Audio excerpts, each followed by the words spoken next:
All right, we are hitting 8 o'clock, so let's go ahead and get back to it, shall we? Welcome back, everyone. This is our third night of reading from Homer's The Odyssey. Our first night was almost entirely taken up with following Odysseus' son and talking about the problems at home and the suitors that are wooing Penelope, Odysseus' wife, eating up the fields and herds and just generally making a muck of things back in Ithaca. But with a little bit of helpful prodding from Athena, Odysseus' son has gone off in search of his father, or word of him. And then yesterday, about partway through the night, we shifted viewpoints finally, and we are starting to see more and more of Odysseus' great escape, return from exile, and the trials and travails that all entails. So far, he's had a little bit of trouble, but things have generally gone well. He made it off the island of I think it was Calypso, or no, not Calypso. It was the nymph. He made it off the island and was sent on his way, but Poseidon found him out and decided that, you know what, still kind of pissed with this Odysseus guy. So, wrecked his raft and was trying to strand him or get him sunk and drowned. But Athena stepped in once more, and then another goddess arrived, and just in general, it seems like higher powers are keeping an eye on him. And he's landed safely in Phoenicia, and they've taken him in, or the Phaeacia, not Phoenicia, in Phaeacia, they've taken him in, and at this point even he's nearly wooed the princess there, which would make for an awkward conversation, but pretty sure he knows well enough to step away from that trap. So, let's see if we can get into tonight and see how badly things can turn in the blink of an eye. I imagine it won't take very long for poor Odysseus to get into more trouble. So, let's go ahead and get back into it. We've got a fair bit of reading ahead of us yet, and it has been picking up, so we've got hopefully a riveting session tonight to keep everyone's attention. And so we are resuming tonight's reading with Book 8 of the Odyssey.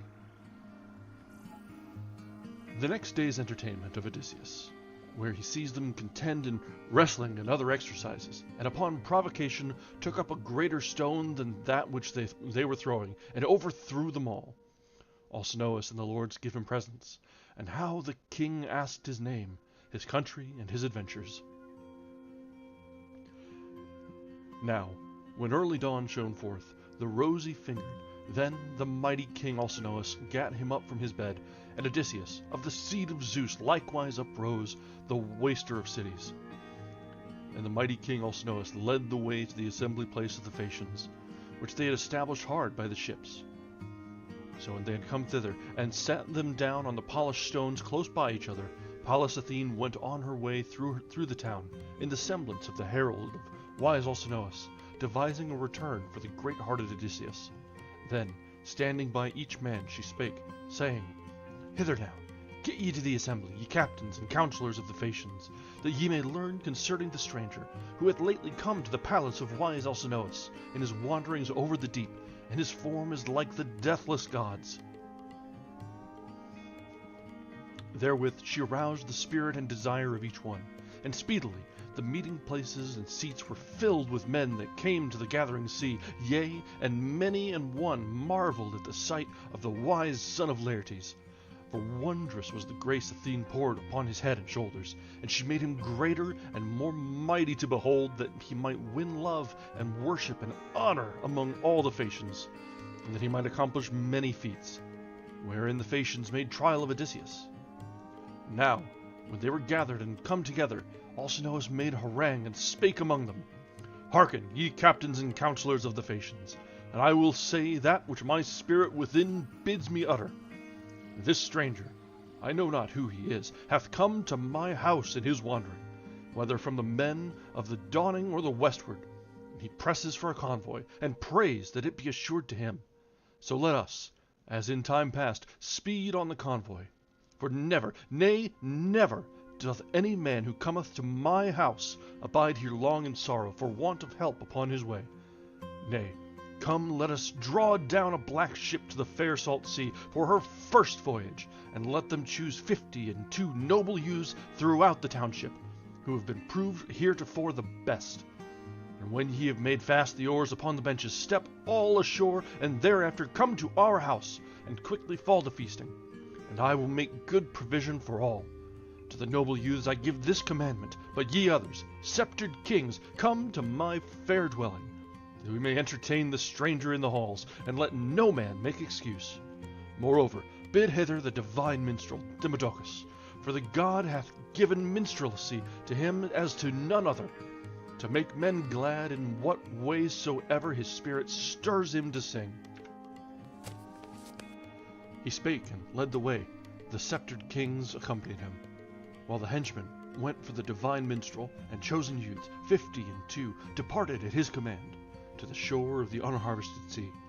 But after that they had gone down to the ship and to the sea, first of all they drew the ship down to the deep water, and placed the mast and sails in the black ship, and fixed the oars in leathern hoops, all orderly, and spread forth the white sails. And they moored her high out in the shore water, and thereafter went on their way to the great palace of the wise Alcinous. Now the galleries and the courts and the rooms were thronged with men that came to the gathering, for there were many, young and old. Then Alcinous sacrificed 12 sheep among them, and 8 boars with flashing tusks, and 2 oxen with trailing feet. These they flayed and made ready, and dressed a goodly feast. Then the henchman drew near, leading with him the beloved minstrel, whom the muse loved dearly, and she gave him both good and evil. Of his sight she reft him, but granted him sweet song.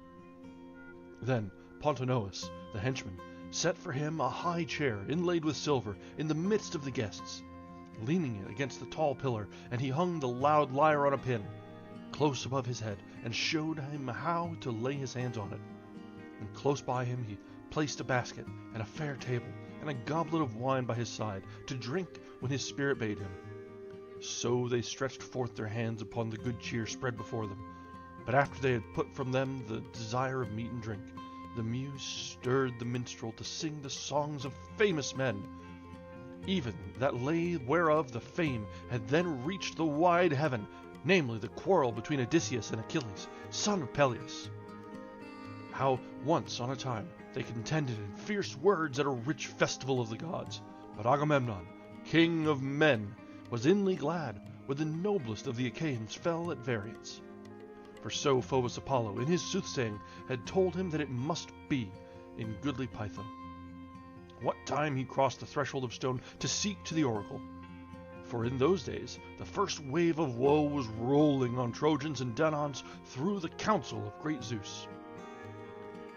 This song it was that the famous minstrel sang, but Odysseus caught his great purple cloak with his stalwart hands, and drew it down over his head, and hid his comely face. For he was ashamed to shed tears beneath his brows in presence of the Phaeacians.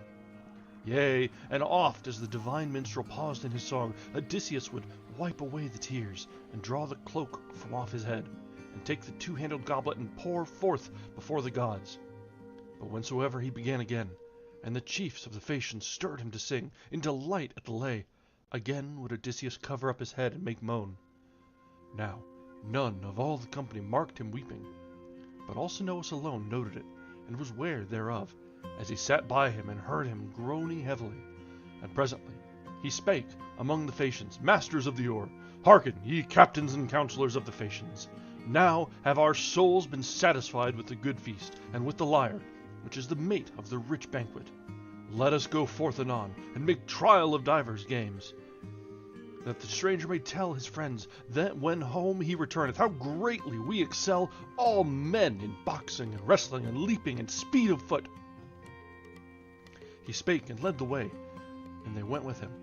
And the henchman hung the loud lyre on the pin, and took the hand of Demodocus, and led him forth from the hall, and guided him by the same way, whereby those others, the chiefs of the Phaeacians, had gone to gaze upon the games. So they went on their way to the place of assembly, and with them a great company innumerable, and many a noble youth stood up to play. There rose Acroneus, and Ochialus, and Elatreus, and Nautius, and Primnaeus, and Anchialus, and Erasmus, and Pontius, and Proreus, Thune, Anabesineus, and Amphialus, son of Polyneus, son of Tecton, and likewise Euryalus, the peer of murderous Ares, the son of Nobolus, who in face and form was goodliest of all the Phaeacians, next to noble Laodamas. And there stood up the three sons of noble Alcinous, Laodamas and Halius, and godlike Clytonius. And behold, these all first tried the issue in the foot race. From the very start they strained at utmost speed, and they flew forward swiftly, raising the dust along the plain. And noble Clytonius was far the swiftest of them all in running, and by the length of the furrow that mules cleave in a fallow field, so far did he shoot to the front, and came to the crowd by the lists, while the others were left behind. Then they made trial of strong wrestling, and here, in turn, Euryalus excelled all the best, and in leaping, Amphialus was far the foremost, and Elatreus in weight-throwing, and in boxing Laodamas, the good son of Alcinous. Now, when they had all taken their pleasure in the games, Laodamas, son of Alcinous, spake among them. Quick break before this little speech. That was a lot of names. That was a lot of Greek names, all in a row. Why do I do this to myself? Come, my friends, let us ask the stranger whether he is skilled or practiced in any sport, ill-fashioned, at least. He is not in his thighs and sinewy legs and hands withal, and his stalwart neck and mighty strength, yea, and he lacks not youth, but is crushed by many troubles. For I tell thee there is naught else worse than the sea to confound a man, how hardy soever he may be. And Euryalus in turn made answer, and said, Laodamas, verily, thou hast spoken this word in season. Go now thyself and challenge him, and declare thy saying. Now, when the good son of Alcinous heard this, he went and stood in the midst, and spake unto Odysseus, Come, do thou too, father and stranger, try thy skill in the sports, if haply thou art practised in any, and thou art like to have knowledge of games, for there is no greater glory for a man while he yet lives, than that which he achieves by hand and foot. Come then, make essay, and cast away care from thy soul. Thy journey shall not now be long delayed. Lo, thy ship is even now drawn down to the sea, and the men of thy company are ready. And Odysseus, of many counsels, answered him, saying, Laodamas, wherefore do ye mock me, requiring this thing of me? Sorrow is far nearer my heart than sports, for much have I endured and labored sorely in time past. And now I sit in this your gathering, craving my return, and making my prayer to the king and all the people. And Euryalus answered, and rebuked him to his face, No, truly, stranger, nor do I think thee at all like one that is skilled in games, whereof there are many among men. Rather, art thou such an one as comes and goes in a benched ship, a master of sailors that are merchantmen, one with a memory for his freight, or that hath the charge of a cargo homeward bound, and of greedily gotten gains. Thou seemest not a man of thy hands. Then Odysseus, of many counsels, looked fiercely on him, and said, Stranger, thou hast not spoken well. Thou art like a man presumptuous. So true it is that the gods do not give every gracious gift to all, neither shapeliness, nor wisdom, nor skilled speech. For one man is feebler than another in presence, yet the god crowns his words with beauty, and men behold him and rejoice. And his speech runs surely on his way with a sweet modesty. And he shines forth among the gathering of his people, and as he passes through the town, men gaze on him as a god. Another, again, is like the deathless gods for beauty, but his words have no crown of grace about them, even as thou art in comeliness preeminent, nor could a god himself fashion thee for the better. But in wit thou art a weakling. Ah, yea, thou hast stirred my spirit in my breast by speaking thus amiss. I am not all unversed in sports, as thy words go, but methinks I was among the foremost, while as yet I trusted in my youth and my hands. But now am I holden in misery and pains, for I have endured much in passing through the wars of men and the grievous waves of the sea. Yet even so, for all my affliction, I will essay the games, for thy word hath bitten to the quick, and thou hast roused me with thy saying. He spake, and clad even as he was in his mantle, leaped to his feet, and caught up a weight larger than the rest, a huge weight, heavier far than those wherewith the Phaeacians contended casting. With one whirl he sent it from his stout hand, and the stone flew, hurtling, and the Phaeacians of the long oars, who those mariners renowned, crouched to earth beneath the rushing of the stone. Beyond all the marks it flew, so lightly it sped from his hand. And Athene, in the fashion of a man, marked the place, and spake and hailed him. Yea, even a blind man, stranger, might discern that token if he groped for it is in no wise lost among the throng of the others, but is far the first. For this bout then take heart, not one of the Phaeacians shall attain thereunto or overpass it.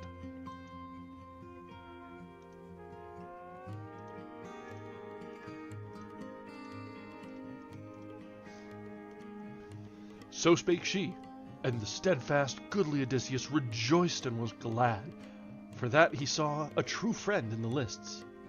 Then, with a lighter heart, he spake amid the Phaeacians. Now reach ye this throw, young men, if ye may, and soon, methinks, will I cast another after it, as far or yet further. And whomsoever of the rest his heart and spirit stir thereto, hither let him come and try the issue with me, in boxing, or in wrestling, or even in the foot race, I care not which, for ye have greatly angered me. Let any of all the Phaeacians come, save Laodamas alone, for he is mine host. He who would strive with one that entreated him kindly. Witless and worthless is the man, whoso challengeth his host that receiveth him in a strange land. He doth but maim his own estate. But for the rest, I refuse none, and hold none lightly, but I fain would know and prove them face to face. For I am no weakling in all sports, even in the feats of men. I know well how to handle the polished bow, and ever the first would I be to shoot and smite my man in the press of foes, even though many of my company stood by and were aiming at the enemy. Alone, Philoctetes in the Trojan land surpassed me with the bow in our Achaean archery.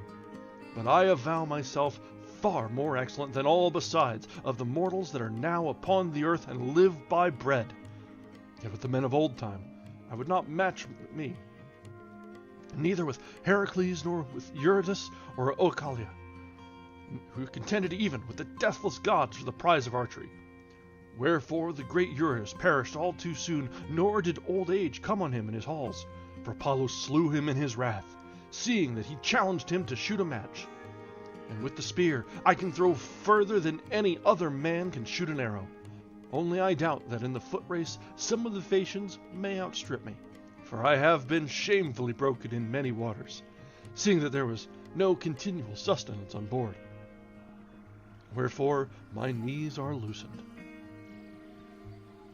So spake he, and all kept silent, and Alcinous alone answered him, saying, Stranger, for as much as these thy words are not ill taken in our gathering, but thou wouldst fain show forth the valor which keeps thee company, being angry that yonder man stood by thee in the list and taunted thee in such sport as no mortal would speak lightly of thine excellence, who had knowledge of sound words. Nay, now mark my speech, so shalt thou have somewhat to tell another hero. When with thy wife and children thou suppest in thy halls, and recallest our prowess, what deeds Zeus bestoweth even upon us from our fathers' days even until now. For we are no perfect boxers, nor wrestlers, but speedy runners, and the best of seamen. And dear to us ever is the banquet, and the harp, and the dance, and changes of raiment, and the warm bath, and love, and sleep. Lo, now arise, ye dancers of the Phaeacians, the best in the land, and make sport, that so the stranger may tell his friends when he returneth home, how far we surpass all men besides in seamanship and speed of foot and in the dance and song, and let one go quickly and fetch for Demodocus the loud lyre which is lying somewhere in our halls. So spake Alcinous the godlike, and the henchmen rose to bear the hollow lyre from the king's palace. Then stood up 9 chosen men in all, the judges of the people, who were wont to order all things in the list aright. So they leveled the place for the dance, and made a fair ring and a wide.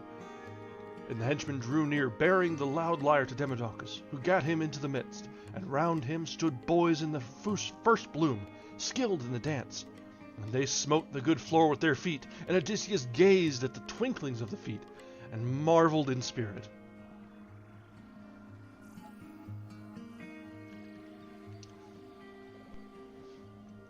Now, as the minstrel touched the lyre, he lifted up his voice in sweet song, and he sang of the love of Ares and Aphrodite, of the fair crown, how at the first they lay together in the house of Hephaestus privily, and Ares gave her many gifts, and dishonored the marriage bed of the lord Hephaestus.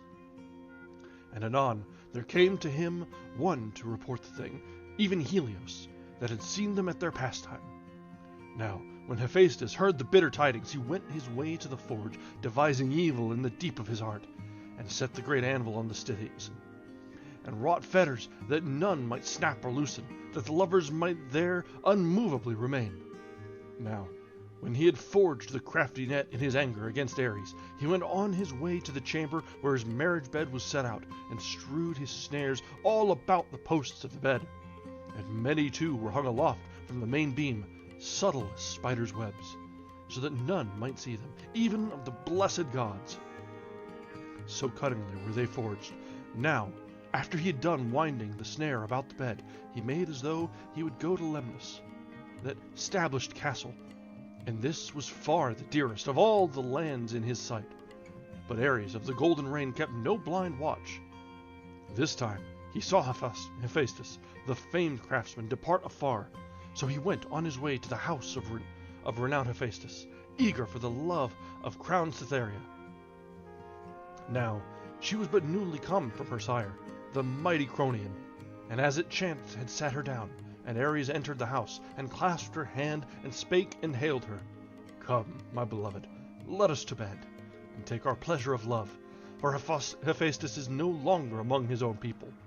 Methinks he is already gone to Lemnos, to the Sintians, men of savage speech. So spake he, and a glad thing it seemed to her to lie with him. So they twain went to the couch, and laid them to sleep. And around them clung the cunning bonds of skilled Hephaestus, so that they could not move nor raise a limb. Then at the last they knew it, when there was no way to flee. Now the famous god of the strong arms drew near to them, having turned him back ere he reached the land of Lemnos. For Helios had kept watch, and told him all. So heavy at heart, he went his way to his house, and stood at the entering in of the gate, and wild rage gat hold of him. And he cried terribly, and shouted to all the gods, Father Zeus, and ye other blessed gods, that live forever, come hither, that ye may see a mirthful thing and a cruel. For that Aphrodite, daughter of Zeus, ever dishonors me by reason of my lameness, and sets her heart on Ares the destroyer, because he is fair and straight of limb. But as for me, feeble was I born. Howbeit there is none to blame but my father and mother. Would they had never begotten me. But now shall ye see where these have gone up into my bed, and sleep together in love. And I am troubled at the sight. Yet, methinks, they will not care to lie thus even for a little while longer, despite their great love. Soon will they have no desire to sleep together, but the snare and the bond shall hold them, till her sire give back to me the gifts of wooing, one and all, those that I bestowed upon him for the hand of this shameless girl, for that his daughter is fair, but without discretion. So spake he, and lo, the gods gathered together to the house of the brazen floor. Poseidon came, the girdler of the earth, and Hermes came, the bringer of luck, and Prince Apollo came, the archer, but the lady goddesses abode each within her house for shame. So the gods, the givers of good things, stood in the porch, and laughter unquenchable arose among the blessed gods, as they beheld the sleight of cunning Hephaestus. And thus would one speak, looking to his neighbor, Ill deed, the slow catcheth the swift. Lo, how Hephaestus, slow as he is, hath overtaken Ares, albeit he is the swiftest of the gods that hold Olympus. By his craft hath he taken him, despite his lameness, wherefore surely Ares oweth the fine of the adulterer. Thus they spake one to the other, but the Lord Apollo, son of Zeus, spake to Hermes. Hermes, son of Zeus, messenger and giver of good things, wouldst thou be fain, aye, pressed by strong bonds though it might be, to lie on the couch by golden Aphrodite?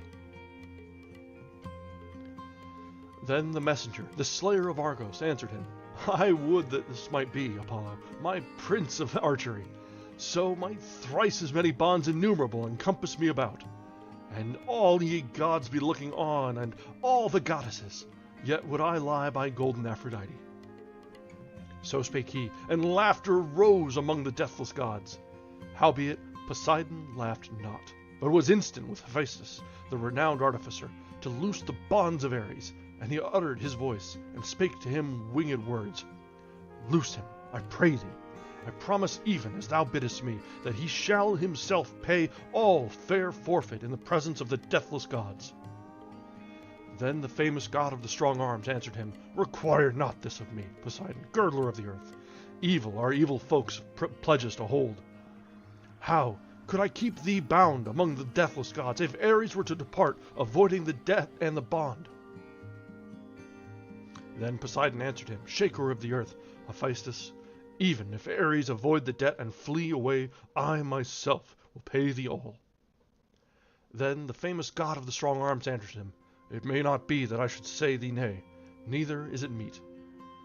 Therewith the mighty Hephaestus loosed the bonds, and the twain, when they were freed from that strong bond, sprang up straightway and departed, he to Thrace, but laughter-loving Aphrodite went to Paphos of Cyprus, where is her precinct and fragrant altar. There the Graces bathed and anointed her with oil imperishable, such as is laid upon the everlasting gods, and they clad her in lovely raiment, a wonder to see. This was the song the famous minstrel sang, and Odysseus listened, and was glad of heart, and likewise did the Phaeacians of the long oars, those mariners renowned. Then Alcinous bade Helios and Laodamas dance alone, for none ever contended with them. So when they had taken in their hands the goodly ball of purple hue that cunning Polybus had wrought for them, the one would bend it backwards and throw it towards the shadowy clouds, and the other would leap upward from the earth and catch it lightly in his turn before his feet touched the ground. Now, after they had made a trial of throwing the ball straight up, the twain set to dance upon the bounteous earth, tossing the ball from hand to hand, and the other youths stood by the lists and beat time, and a great din uprose. Is this ancient Greek hacky sack?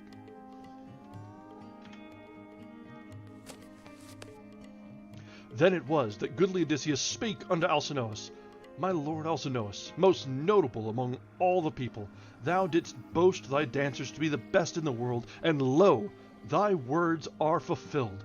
I wonder as I look on them. So spake he, and the mighty king Alcinous rejoiced, and spake at once among the Phaeacians, masters of the oar, Hearken ye, captains and counselors of the Phaeacians, this stranger seems to me a wise man enough. Come then, let us give him a stranger's gift as is meet. Behold, there are 12 glorious princes who rule among this people and bear sway, and I myself am the 13th. Now, each man among you bring a fresh robe and a doublet, and a talent of fine gold, and let us speedily carry all these gifts together, that the stranger may take them in his hands, and go to supper with a glad heart. As for Euryalus, let him yield amends to the man himself, with soft speech and with a gift, for his was no gentle saying. So spake he, and they all assented thereto, and would have it so.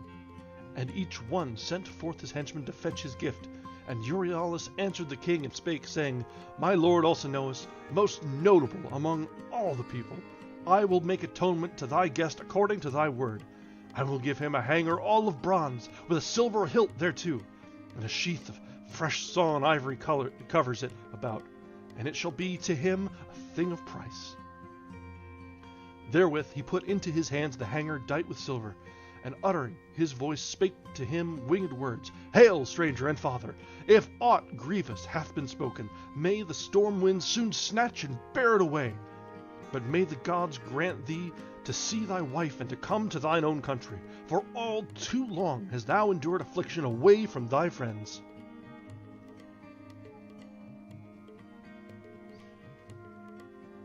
That makes sense. Yeah, Greek hacky sack. And Odysseus, of many counsels, answered him, saying, Thou too, my friend, all hail, and may the gods vouchsafe thee happiness, and mayst thou never miss this sword which thou hast given me, thou that with soft speech hast yielded me amends. He spake, and hung about his shoulders the silver-studded sword, and the sun sank, and the noble gifts were brought him. Then the proud henchman bare them to the palace of Alcinous, and the sons of noble Alcinous took the fair gifts and set them by their reverend mother. And the mighty king Alcinous led the way, and they came in and sat them down on the high seats.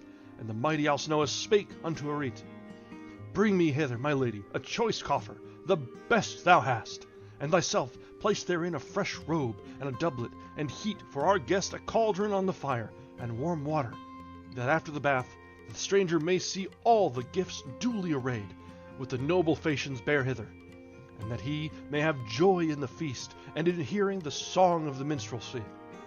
Also, I will give him a beautiful golden chalice of mine own, that he may be mindful of me all the days of his life, when he poureth the drink offering to Zeus and to the other gods.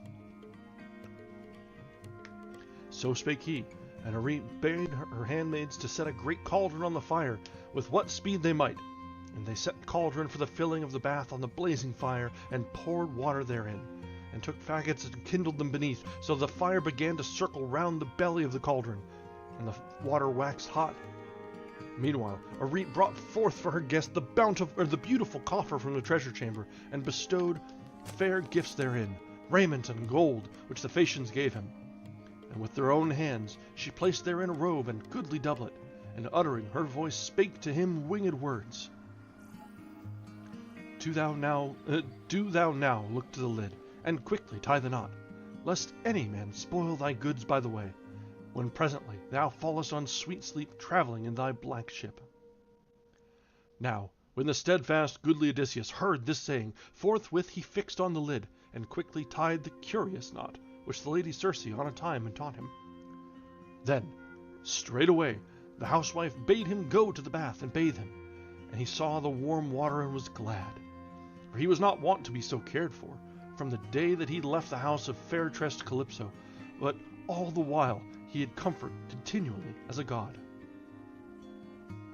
Now, after the maids had bathed him and anointed him with olive oil, and cast a fair mantle and a doublet upon him, he stepped forth from the bath, and went to be with the chiefs at their wine. And Nausicaa, dowered with beauty by the gods, stood by the pillar of the well-builded roof, and marveled at Odysseus, beholding him before her eyes, and she uttered her voice and spake to him winged words. Farewell, stranger, and even in thine own country bethink thee of me upon a time, for that to me first thou owest the ransom of life. And Odysseus, of many counsels, answered her, saying, Nausicaa, daughter of great-hearted Alcinous, yea, may Zeus, the thunderer, the lord of here, grant me to reach my home and see the day of my returning. So would I, even there, do thee worship as to a god, all my days forevermore, for thou, lady, hast given me my life. He spake, and sat him in the high seat by King Alcinous. And now they were serving out the portions and mixing the wine. Then the henchman drew nigh, leading the sweet minstrel Demodocus, that had an honor of the people. And he set him in the midst of the feasters, and made him lean against a tall column. Then to the henchman spake Odysseus of many counsels, for he had cut off a portion of the chine of a white-toothed boar, whereon yet more was left, with rich fat on either side. Lo, henchman, take this mess and hand it to Demodocus, that he may eat, and I will bid him hail, despite my sorrow. For minstrels from all men on earth get their meed of honor and worship, inasmuch as the Muse teacheth them the paths of song, and loveth the tribe of minstrels. Thus he spake, and the henchman bare the mess, and set it upon the knees of the Lord Demodocus, and he took it, and was glad at heart. Then they stretched forth their hands upon the good cheer set before them. Now, after they had put from them the desire of meat and drink, then Odysseus of many counsels spake to Demodocus, saying, Demodocus, I praise thee far above all mortal men, whether it be the Muse, the daughter of Zeus, that taught thee, or even Apollo, for right duly dost thou chant the faring of the Achaeans, even all that they wrought and suffered, and all their travail, as if, methinks, thou hadst been present, or heard the tale from another. Come now, change thy strain, and sing of the fashioning of the horse of wood, which Epeus made by aid of Athene, even the guileful thing that goodly Odysseus led up it into the citadel, when he had laden it with the men who wasted Ilios. If thou wilt indeed rehearse me this aright, so will I be thy witness among all men, how the God of his grace hath given thee the gift of wondrous song.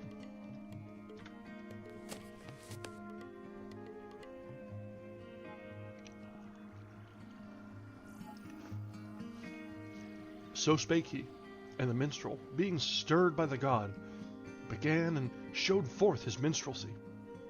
He took up the tale, where it tells how the Argives of the one part set fire to their huts, and went aboard their decked ships, and sailed away, while those others, the fellowship of renowned Odysseus, were now seated in the assembly place of the Trojans, all hidden in the horse. For the Trojans themselves had dragged him to the citadel, so the horse stood there. While seated all around him, the people spake many things confusedly, and 3 ways their counsel looked, either to cleave the hollow timber with the pitiless spear, or to drag it to the brow of the hill and hurl it from the rocks, or to leave it as a mighty offering to appease the gods. And on this wise it was to be at the last, for the doom was on them to perish when their city should have closed upon the great horse of wood, wherein sat all the bravest of the Argives, bearing to the Trojans death and destiny. And he sang how the sons of the Achaeans poured forth from the horse, and left the hollow lair, and sacked the burg. And he sang how and where each man wasted the town. And of Odysseus, how he went like Ares to the house of Deiphobus, with godlike Menelaus. It was there, he said, that Odysseus adventured the most grievous battle, and in the end prevailed by grace of great-hearted Athene.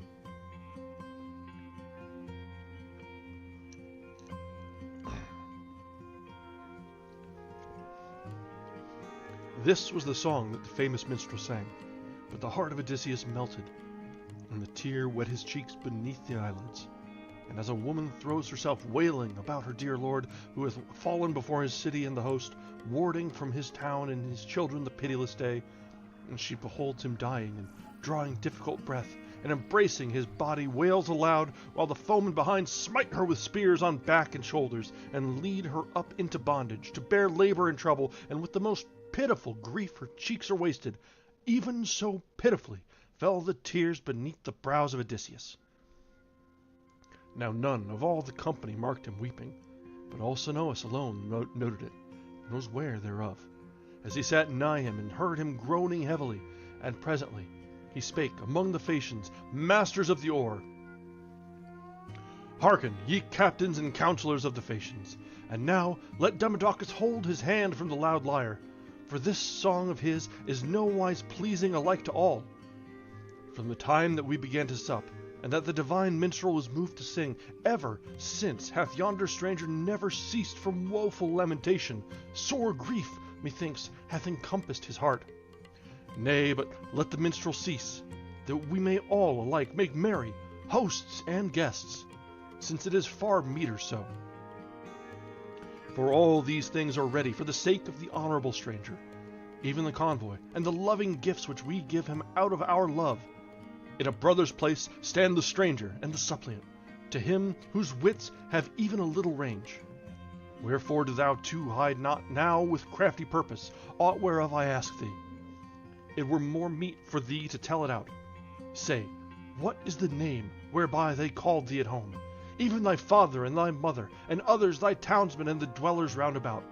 For there is none of all mankind nameless, neither the mean man nor yet the noble, from the first hour of his birth, but parents bestow a name on every man, so soon as he is born. Tell me too of thy land, thy township, and thy city, that our ships may conceive of their course to bring thee thither. For the Phaeacians have no pilots, nor any rudders after the manner of other ships, but their barks themselves understand the thoughts and intents of men. They know the cities and fat fields of every people, and most swiftly they traverse the gulf of the salt sea, shrouded in mist and cloud, and never do they go in fear of wreck or ruin. Howbeit I heard upon a time this word thus spoken by my father Nausithous, who was wont to say that Poseidon was jealous of us, for that we give safe escort to all men. He said that the god would some day smite a well-wrought ship of the Phaeacians as she came home from a convoy over the misty deep, and would overshadow our city with a great mountain. Thus that ancient one would speak, and thus the god may bring it about, or leave it undone, according to the good pleasure of his will. But come now, declare me this, and plainly tell it all. Whither wast thou born wandering, and to what shores of men thou camest? Tell me of the people and of their fair lying cities, of those whoso are hard and wild and unjust, and of those likewise who are hospitable and of a God-fearing mind. Declare too wherefore thou dost weep and mourn in spirit at the tale of the faring of the Argive Danons and the lay of Ilios. All this the gods have fashioned, and have woven the skein of death for men, that there might be a song in the ears even of the folk of aftertime. Hadst thou even a kinsman by marriage that fell before Ilios, a true man, a daughter's husband or wife's father, such as are nearest us after those of our own stock and blood?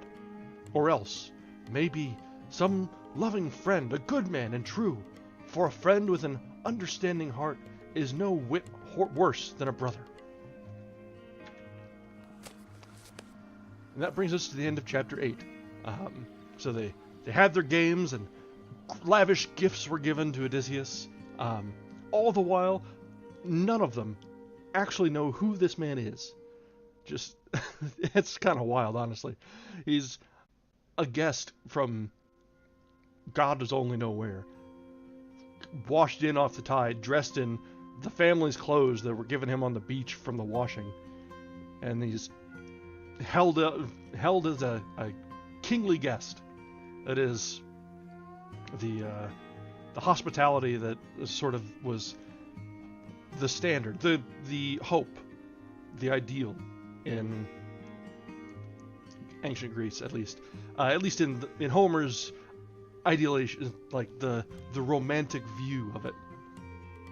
And that's kind of what they push, is the hospitality to the stranger or to the guest in general is about as close to a form of worship as you can get. So that makes sense, but still it's shocking today, looking at it from today. Just so much freely given to someone who's absolutely unknown. They just now, after all this, are asking who he is. And that only because he was crying during the ballad from the minstrel. And I will say, the word minstrelsy, I kind of dig it. I might try and use that in casual vernacular sometime. Just be like, oh yeah, would you catch the minstrelsy of this guy? Such a wonderful musician. The minstrelsy was wonderful.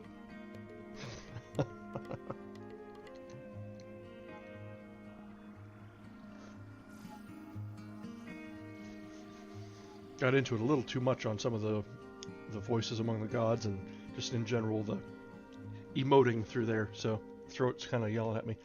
Luckily, this is a very good gin tonic.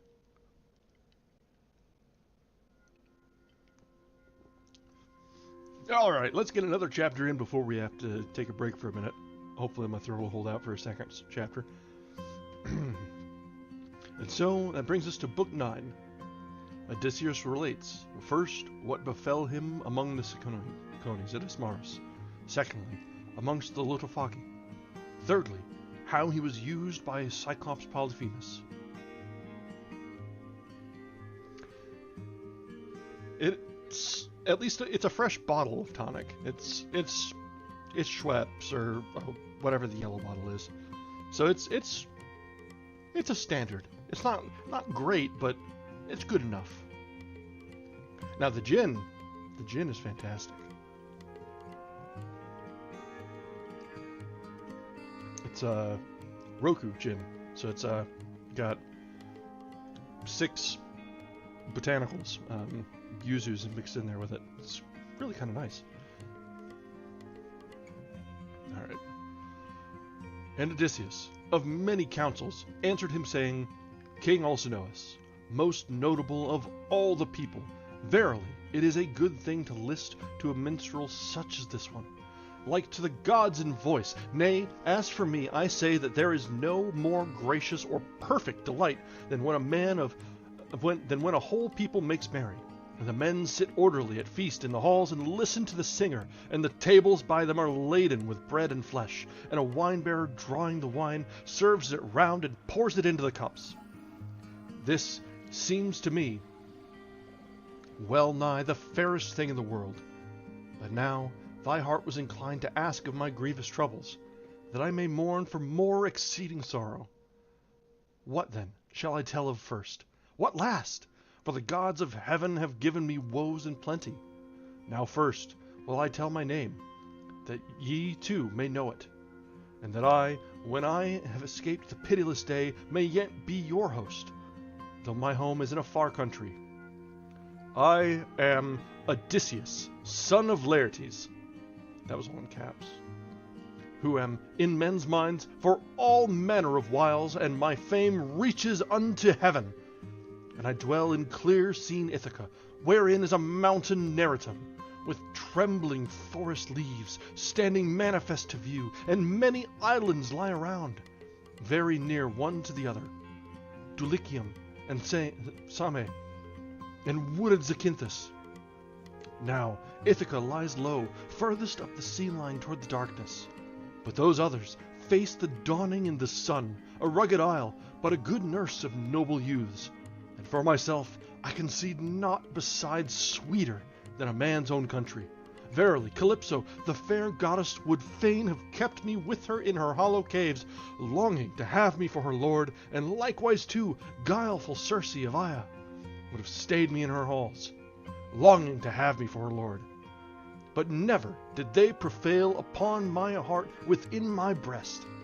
So surely is there naught sweeter than a man's own country and his parents, even though he dwell far off in a rich home, in a strange land, away from them that begat him.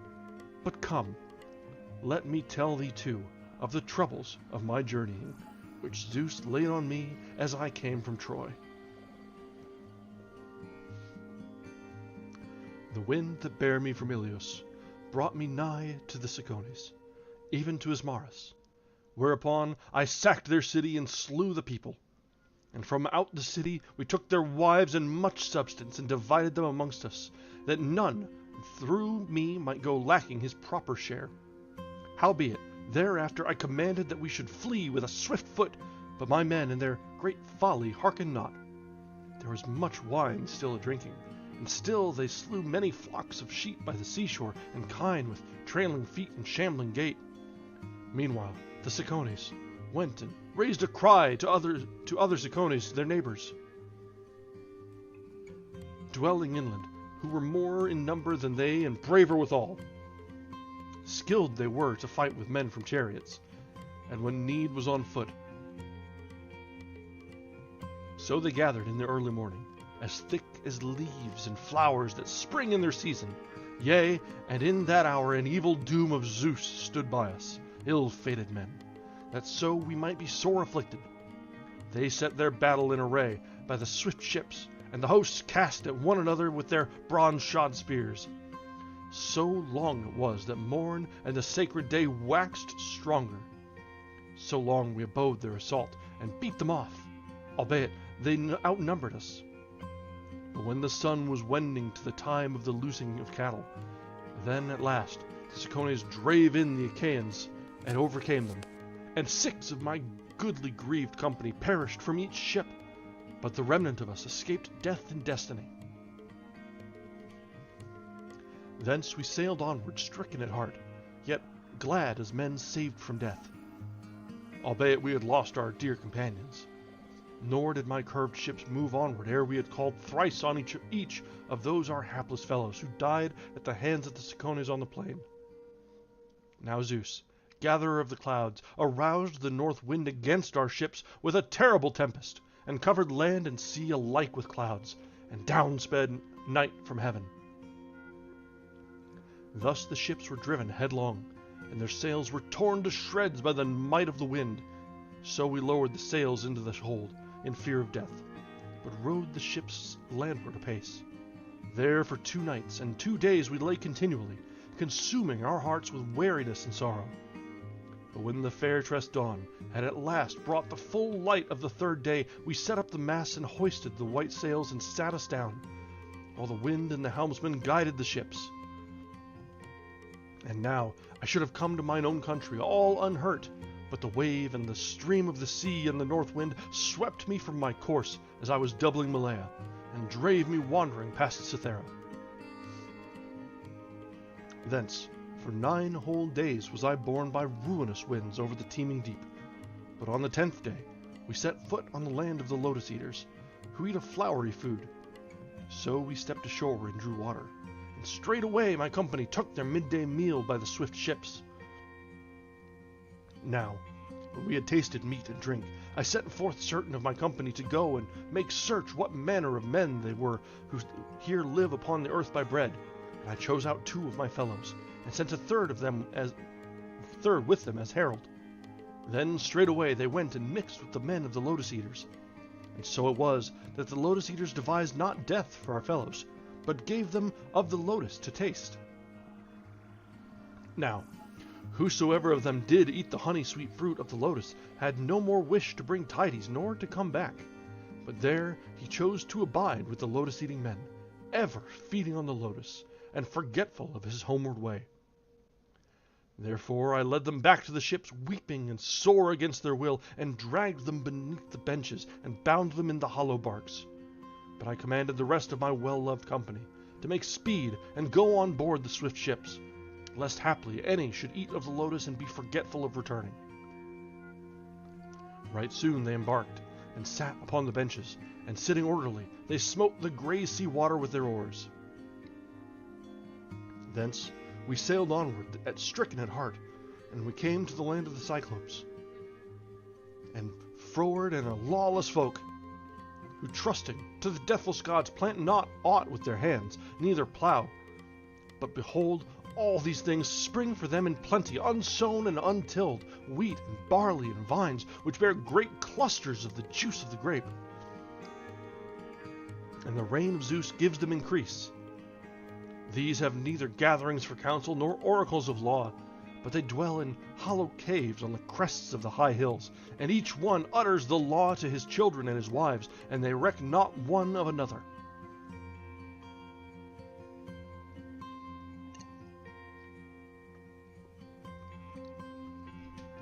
Now, there is a waste isle stretching without the harbor of the land of the Cyclopes, neither nigh at hand nor yet far off, a woodland isle, wherein are wild goats unnumbered. For no path of men scares them, nor do hunters resort thither who suffer hardships in the wood, as they range the mountain crests. Moreover, it is possessed neither by flocks nor by ploughed lands, but the soil lies unsown evermore and untilled, desolate of men, and feeds the bleating goats. For the Cyclopes have by them no ships with vermilion cheek. Not yet are there shipwrights in the island, who might fashion decked barks, which should accomplish all their desire, voyaging to the towns of men, as ofttimes men cross the sea to one another in ships.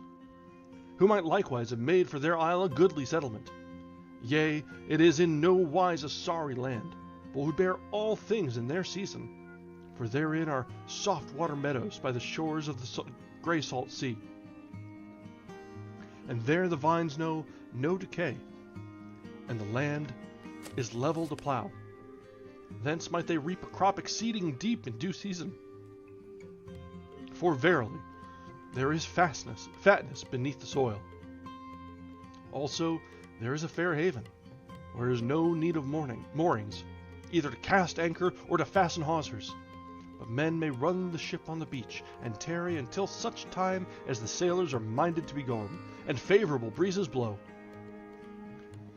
Now, at the head of the harbor is a well of bright water issuing from a cave, and round it are poplars growing. Thither we sailed, and some god guided us through the night, for it was dark, and there was no light to see, a mist lying deep about the ships. Nor did the moon show her light from heaven, but was shut in with clouds. No man then beheld that island, neither saw we the long waves rolling to the beach, till we had run our decked ships ashore. And when our ships were beached, and we took down all their sails, and ourselves too stepped forth upon the strand of the sea, and there we fell into a deep, sound sleep, and waited for the bright dawn.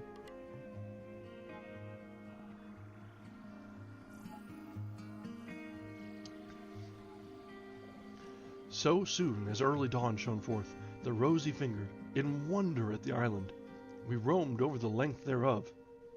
And the nymphs, the daughters of Zeus, lord of the ages, started the wild goats of the hills, that my company might have wherewith to sup. Anon we took to us our curved bows from the ships, and the long spears, and arrayed in 3 bands we began shooting at the goats, and the gods soon gave us game in plenty. Now 12 ships bare me company, and to each ship fell 9 goats for a portion, but for me alone they set 10 apart. Thus we sat there the livelong day until the going down of the sun, feasting on abundant flesh and on sweet wine, for the red wine was not yet spent from out the ships, but somewhat was yet therein.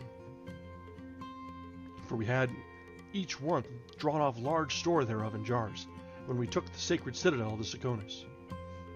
And we looked across to the land of the Cyclopes, who dwell nigh, and to the smoke, and to the voice of the men, and of the sheep, and of the goats. And when the sun had sunk, and darkness had come on, then we laid us to rest upon the sea beach. So soon as early dawn shone forth, the rosy-fingered, then I called a gathering of my men, and spake among them all. Abide here, all the rest of you, my dear companions. But I will go with mine own ship and my ship's company, and make proof of these men, what manner of folk they are, whether froward and wild and unjust, or hospitable, and of God-fearing mind.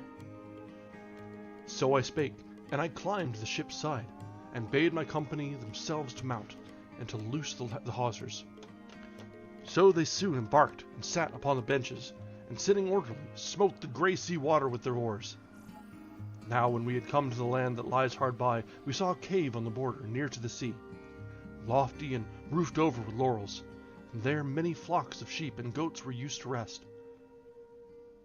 And about it a high outer court was built with stones, deep bedded, and with tall pines and oaks with their high crown of leaves, and a man was wont to sleep therein, of monstrous size, who shepherded his flocks alone and afar, and was not conversant with others, but dwelt apart, in lawlessness of mind. Yea, for he was a monstrous thing, and fashioned marvelously.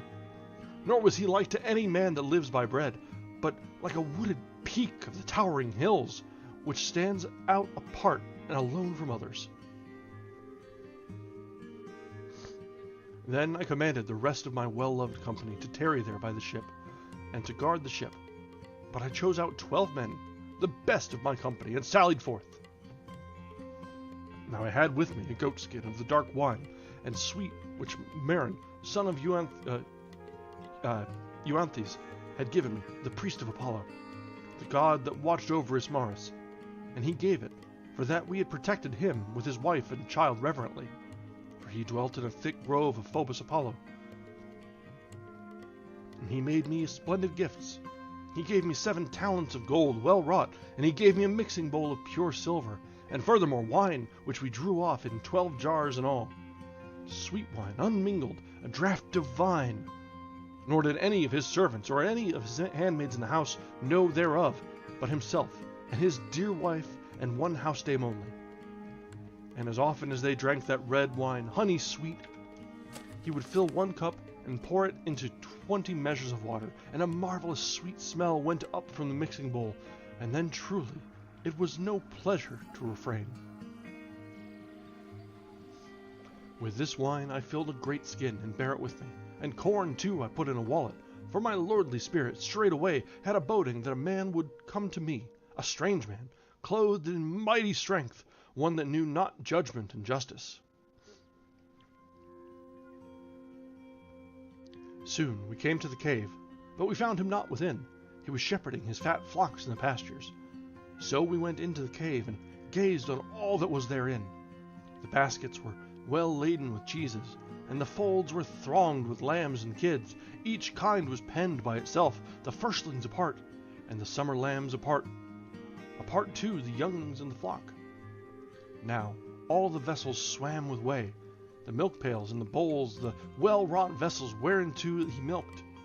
My company then spake and besought me first of all to take of the cheeses and to return, and afterwards to make haste and drive off the kids and the lambs to the swift ships from out the pens, and to sail over the salt sea water. Howbeit I hearkened not, and far better would it have been, but waited to see the giant himself, and whether he would give me gifts as the strangers do. Yet was not his coming to be with joy to my company. Then we kindled a fire, and made burnt offering, and ourselves likewise took of the cheeses, and did eat, and sat waiting for him within till he came back, shepherding his flocks, and he bore a grievous weight of dry wood against supper time. This log he cast down with a din inside the cave, and in fear we fled to the secret place of the rock. As for him, he drave his fat flocks into the wide cavern, even all that he was wont to milk, but the males both of the sheep and of the goats he left without in the deep yard. Thereafter he lifted a huge doorstone and weighty, and set it in the mouth of the cave, such as 21 good 4-wheeled wains could not raise from the ground. So mighty a sheer rock did he set against the doorway. Then he sat down and milked the ewes and bleating goats, all orderly, and beneath each ewe he placed her young, and anon he curdled 1/2 of the white milk, and massed it together, and stored it in wicker baskets. And the other half he let stand in pails, that he might have it to take and drink against supper time. Now, when he had done all his work busily, then he kindled the fire anew, and espied us, and made question, Strangers, who are ye? Whence sail ye over the wet ways? On some trading enterprise, or at adventure do ye rove? Even as sea robbers over the brine, for at hazard of their own lives they wander, bringing bale to alien men. So spake he, but as for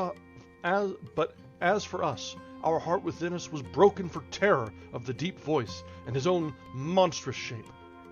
Yet despite all, I answered and spake unto him, saying, Lo, we are Achaeans, driven wandering from Troy, by all manner of winds over the great gulf of the sea.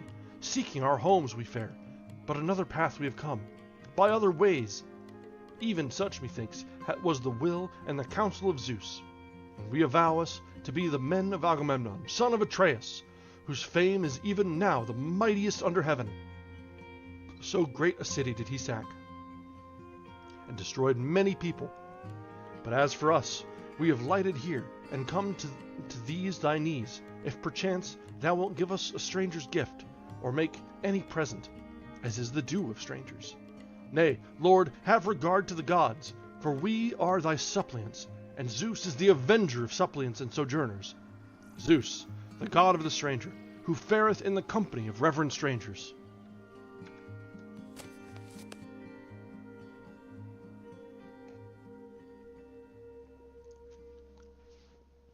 So I spake, and anon he answered out of his pitiless heart, Thou art witless, my stranger, or thou hast come from afar, who biddest me either to fear or shun the gods. For the Cyclopes pay no heed to Zeus, Lord of the Aegis, nor to the blessed gods, for verily we are better men than they, nor would I, to shun the enmity of Zeus, spare either thee or thy company, unless my spirit bade me. But tell me, where didst stay thy well-wrought ship on thy coming? Was it perchance at the far end of the island, or hard by, that I may know now? So he spake, tempting me, but he cheated me not, who knew full much, and I answered him again with words of guile. As for my ship, Poseidon, the shaker of the earth, brake it to pieces, for he cast it upon the rocks at the border of your country, and brought it nigh the headland, and a wind bare it thither from the sea. But I, with these my men, escaped from utter doom. So I spake, and out of his pitiless heart he answered me not a word, but sprang up, and laid his hands upon my fellows, and clutching two together dashed them, as if they had been whelps, to the earth, and the brain flowed forth upon the ground, and the earth was wet. Then cut he them up piecemeal, and made ready his supper. So he ate even as a mountain-bred lion, and ceased not, devouring entrails and flesh and bones with their marrow. And we wept and raised our hands to Zeus, beholding the cruel deeds. And we were at our wits' end. And after the Cyclops had filled his huge maw with human flesh, and the milk he drank thereafter, he lay within the cave, and stretched out among his sheep. So I took counsel in my great heart, whether I should draw near, and pluck my sharp sword from my thigh, and stab him in the breast, where the midriff beholds the liver, feeling for the place with my hand, but my second thought withheld me.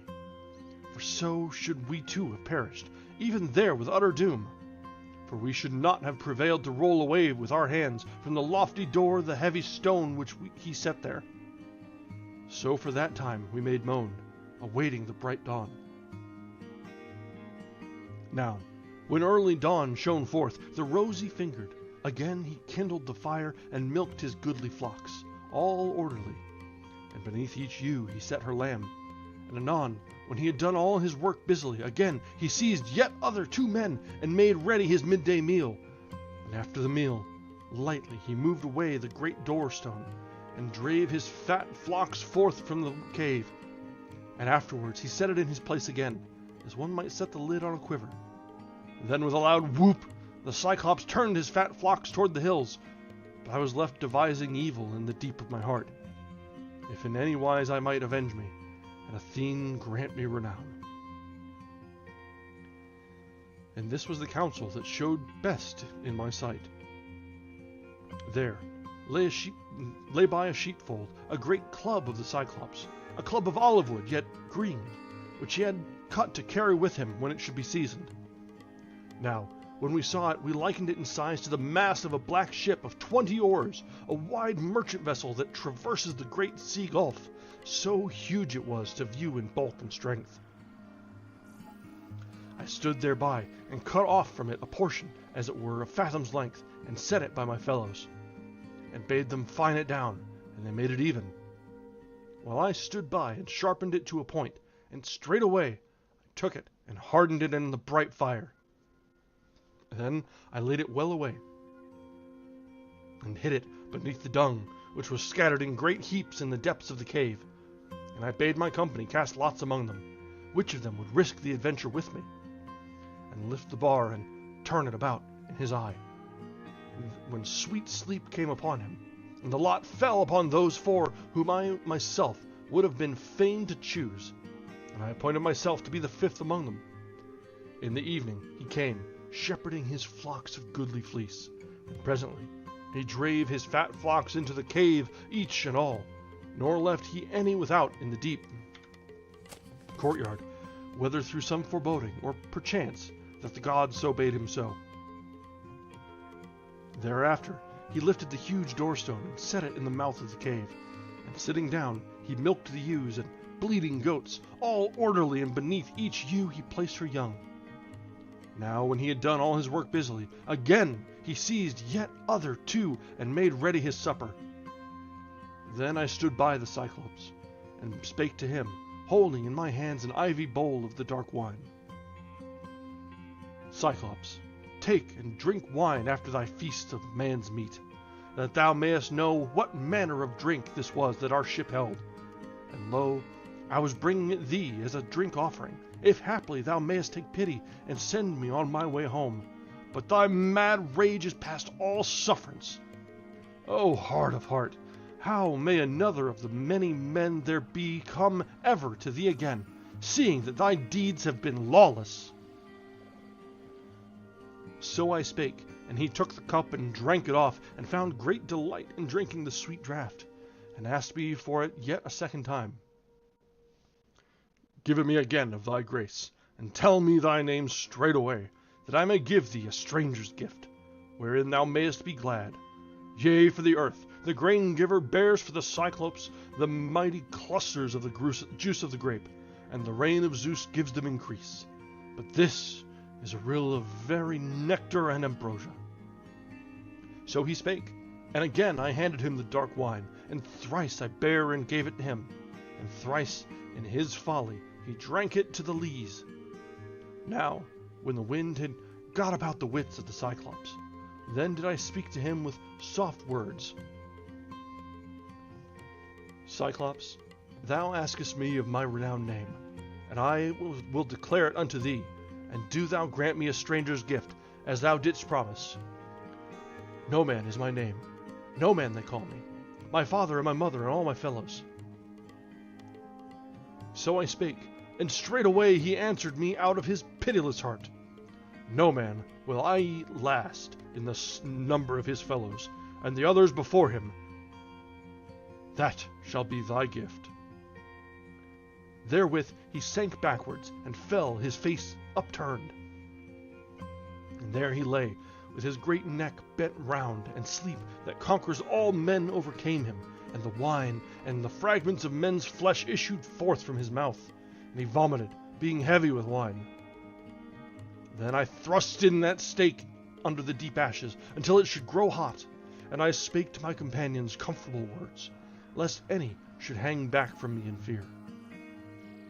But when that bar of olive wood was just about to catch fire in the flame, green though it was, and began to glow terribly, even though I came nigh, and drew it from the coals, and my fellows gathered about me, and some god breathed great courage into us.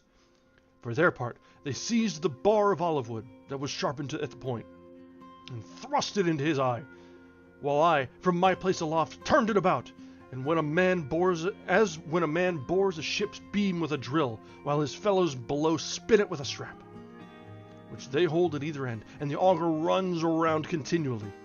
Even so did we seize the fiery pointed brand, and whirled it round in his eye, and the blood flowed about the heated bar, and the breath of the flames singed his eyelids and brows all about, as the ball of the eye burnt away, and the roots thereof crackled in the flame, and as when a smith dips an axe or adds in chill water with a great hissing when he would temper it. For hereby anon comes the strength of iron. Even so did his eye hiss round the stake of olive, and he raised a great and terrible cry, and the rock rang around, and we fled away in fear, while he plucked forth from his eye the brand bedaddled in much blood. Then, maddened with pain, he cast it from him with his hands, and called with a loud voice on the Cyclops, who dwelt about him in the caves, along the windy heights. And they heard the cry, and flocked together from every side, and gathering round the cave, asked him what ailed him. What hath so distressed thee, Polyphemus, that thou criest thus aloud through the immortal night, and makest us sleepless? Surely no mortal driveth off thy flocks against thy will. Surely none slayeth thyself by force or craft. And the strong Polyphemus spake to them again from out of the cave, My friends, no man is slaying me by guile, nor at all by force. And they answered and spake winged words, If then no man is violently handling thee in thy solitude, it can in no wise be that thou wouldst escape the sickness sent by mighty Zeus. Nay, pray thou to thy father, the Lord Poseidon. On this wise they spake and departed, and my heart within me laughed to see how my name and cunning counsel had beguiled them. But the Cyclops, groaning and travailing in pain, groped with his hands, and lifted away the stone from the door of the cave, and himself sat in the entry, his arms outstretched to catch, if he might, any one that was going forth with his sheep. So witless, methinks, did he hope to find me. But I advised me how all might be for the very best. if perchance I might find a way of escape from death for my companions and myself. And I wove all manner of craft and counsel, as a man will for his life, seeing that great mischief was nigh. And this was the counsel that showed best in my sight. The rams of the flock were well nurtured and thick fleece, great and goodly, with wool dark as the violet. Quietly, I lashed them together with twisted withies, whereon the Cyclops slept, that lawless monster. 3 together I took.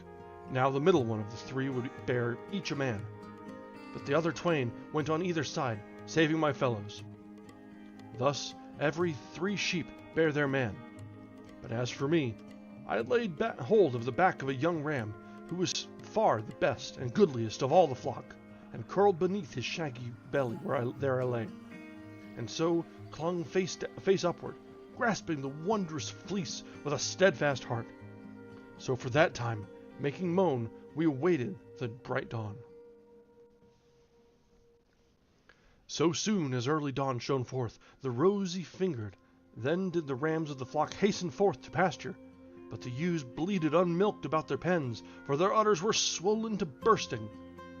Then their lord, sore stricken with pain, felt along the backs of all the sheep as they stood up before him, and guessed not in his folly how that my men were bound beneath the beasts of his thick-fleeced flocks. Last of all, the sheep came forth the ram, cumbered with his wool, and the weight of me and my cunning. And the strong Polyphemus laid his hands on him and spake to him, saying, Dear ram, wherefore, I pray thee, art thou the last of all the flocks to go forth from the cave, who of old wast not wont to lag behind the sheep, but wert ever the foremost to pluck the tender blossom of the pasture, faring with long strides, and wert still the first to come to the streams of the rivers, and first did long to return to the homestead in the evening.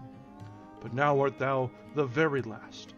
Surely thou art sorrowing for the eye of thy Lord, which an evil man blinded with his accursed fellows, when he had subdued my wits with wine. Even no man, who I hath not yet escaped destruction. Ah, if thou couldst feel as I, and be endued with speech, to tell me where he shifts about to shun my wrath, then should he be smitten, and his brains be dashed against the floor here and there about the cave, and my heart be lightened of the sorrows which no man, nothing worth, hath brought me. Therewith he sent the ram forth from him, and when he had gone but a little way from the cave and from the yard, first I loosed myself from under the ram, and then I set my fellows free, and swiftly we drave on those stiff-shanked sheep, so rich and fat, and often turned to look about, till we came to the ship, and a glad sight to our fellows were we that had fled from death. But the others they would have bemoaned with tears. Howbeit I suffered it not, but with frowning brows forbade each man to weep. Rather, I bade them to cast on board the many sheep with goodly fleece, and to sail over the salt sea water. So they embarked forthwith, and sate upon the benches, and sitting orderly, smote the grey sea water with their oars, when I had not gone far, so far, but that a man's shout might be heard. Then I spoke unto the Cyclops, taunting him, Cyclops, so thou wert not to eat the company of a weakling by main-mighted thy hollow cave. Thine evil deeds were very sure to find thee out. Thou cruel man, who hadst no shame to eat thy guests within thy gates, wherefore Zeus hath requited thee, and the other gods. So I spake, and he was mightily angered at heart, and he brake off the peak of a great hill and threw it at us, and it fell in front of the dark-prowed ship, and the sea heaved beneath the fall of the rock, and the backward flow of the wave bare the ship quickly to the dry land with the wash from the deep sea, and drave it to the shore. Then I caught up a long pole in my hands, and thrust the ship off from the land, and roused my company, and with a motion of the head bade them dash in with their oars, so that we might escape our evil plight. So they bent to their oars and rowed on. But when we had now made twice the distance over the brine, I would fain have spoken to the Cyclops, but my company stayed me on every side with soft words, saying, foolhardy that thou art! Why wouldst thou rouse a wild man to wrath, who even now hath cast so mighty a throw towards the deep, and brought our ship back to land? Yea, and we thought that we had perished, even there. If he had heard any of us utter sound or speech, he would have crushed our heads and our ship timbers with a cast of a rugged stone, so mightily he hurls.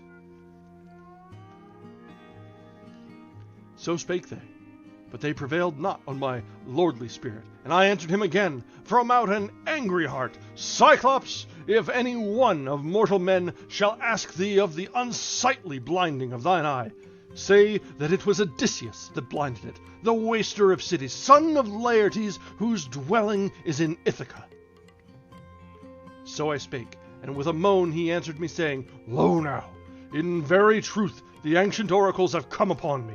There lived here a soothsayer, a noble man, and a mighty, Telemus, son of Eurymus, who surpassed all men in soothsaying, and waxed old as a seer among the Cyclopes.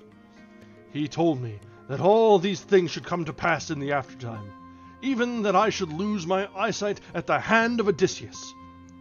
But ever I looked for some tall and goodly man to come hither, clad in great might.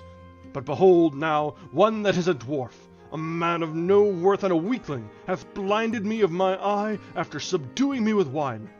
Nay, come hither, Odysseus, that I may set thee by a stranger's cheer, and speed thy parting hence, that so the earth-shaker may vouchsafe it thee, for his son am I, and he avows him for my father, and he himself will heal me, if it be his will, and none other of the blessed gods or of mortal men. Even so he spake, but I answered him, and said, Would God that I were as sure to rob thee of soul and life, and send thee within the house of Hades, as I am, that not even the earth-shaker will heal thine eye. So I spake, and then he prayed to the Lord Poseidon, stretching forth his hands to the starry heaven. Hear me, Poseidon, girdler of the earth, God of the dark hair, if indeed I be thine, and thou avowest thee my sire, grant that he may never come to his home, even Odysseus, waster of cities, son of Laertes, whose dwelling is in Ithaca. Yet if he is ordained to see his friends, and come unto his well-builded house, and his own country, late may he come in evil case, with the loss of all his company, in the ship of strangers, to find sorrows in his house. So he spake in prayer, and the god of the dark locks heard him. And once again he lifted a stone, far greater than the first. And with one swing he hurled it, and he put forth a measureless strength, and cast it but a little space behind the dark-prowed ship, and all but struck the end of the rudder. And the sea heaved beneath the fall of the rock, but the wave bare on the ship, and drave it into the further shore. But when we had now reached that island, where all our other decked ships abode together, and our company were gathered sorrowing, expecting us evermore, on our coming thither, we ran our ship ashore upon the sand, and ourselves too stepped forth upon the sea beach. Next, we took forth the sheep of the Cyclops from out the hollow ship, and divided them, that none through me might go lacking his proper share. But the ram for me alone my goodly grieved company chose out, in the dividing of the sheep. And on the shore I offered him up to Zeus, even to the son of Cronos, who dwells in the dark clouds and is lord of all, and I burnt the slices of the thighs. But he heeded not the sacrifice, but was devising how my decked ships and my dear company might perish utterly. Thus, for that time, we sat the livelong day, until the going down of the sun, feasting on abundant flesh and sweet wine. And when the sun had sunk, and darkness had come on, then we laid us to rest upon the sea beach. So soon as early dawn shone forth, the rosy fingered, I called to my company, and commanded them that they should themselves climb the ship and loose the hawsers. So they soon embarked, and sat upon the benches, and sitting orderly, smote the grey sea water with their oars. Thence we sailed onward, stricken at heart, yet glad as men saved from death, albeit we had lost our dear companions.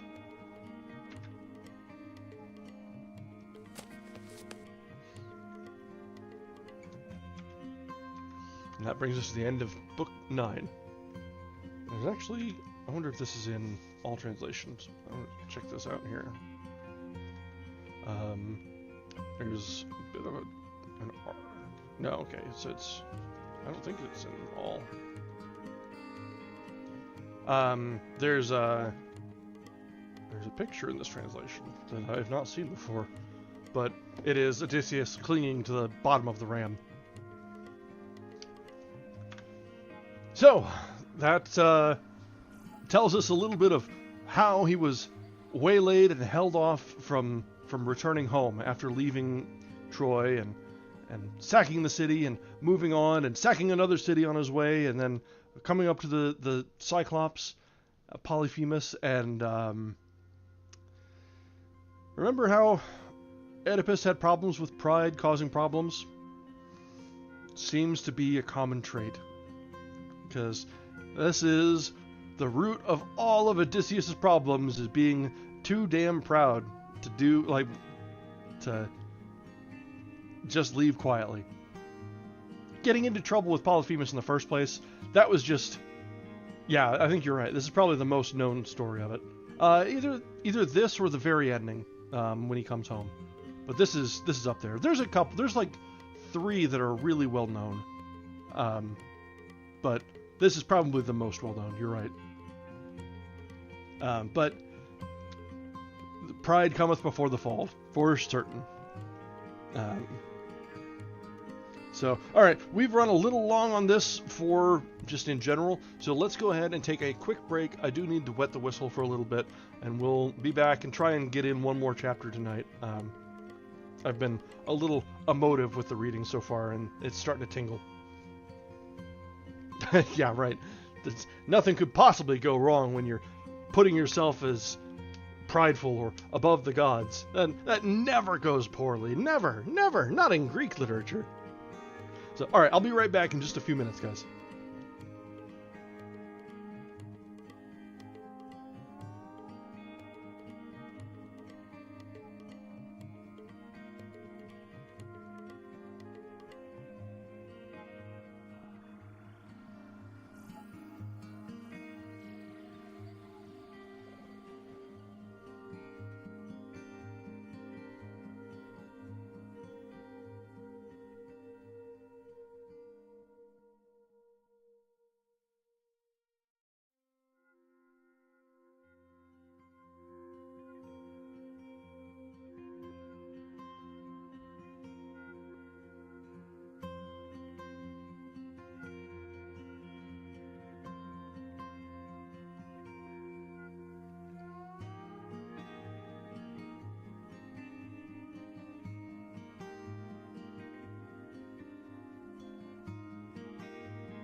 Okay, we are back.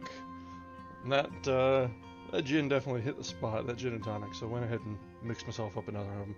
So,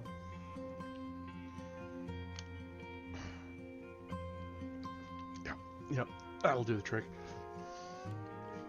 So, I guess I should do the YouTube thing, shouldn't I? I would like to see if we can sort of grow our little community here, build a little bit of a following. So if you'd be so kind,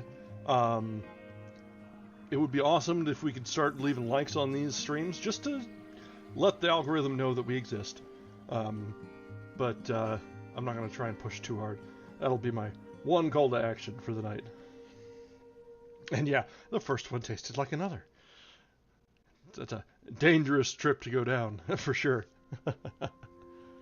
So, alright, we've got time in it yet for one more chapter. It's about a half hour, and it's a decent length chapter, but if we run over, it's hardly the end of the world. And so we come now to Book 10 of the Odyssey.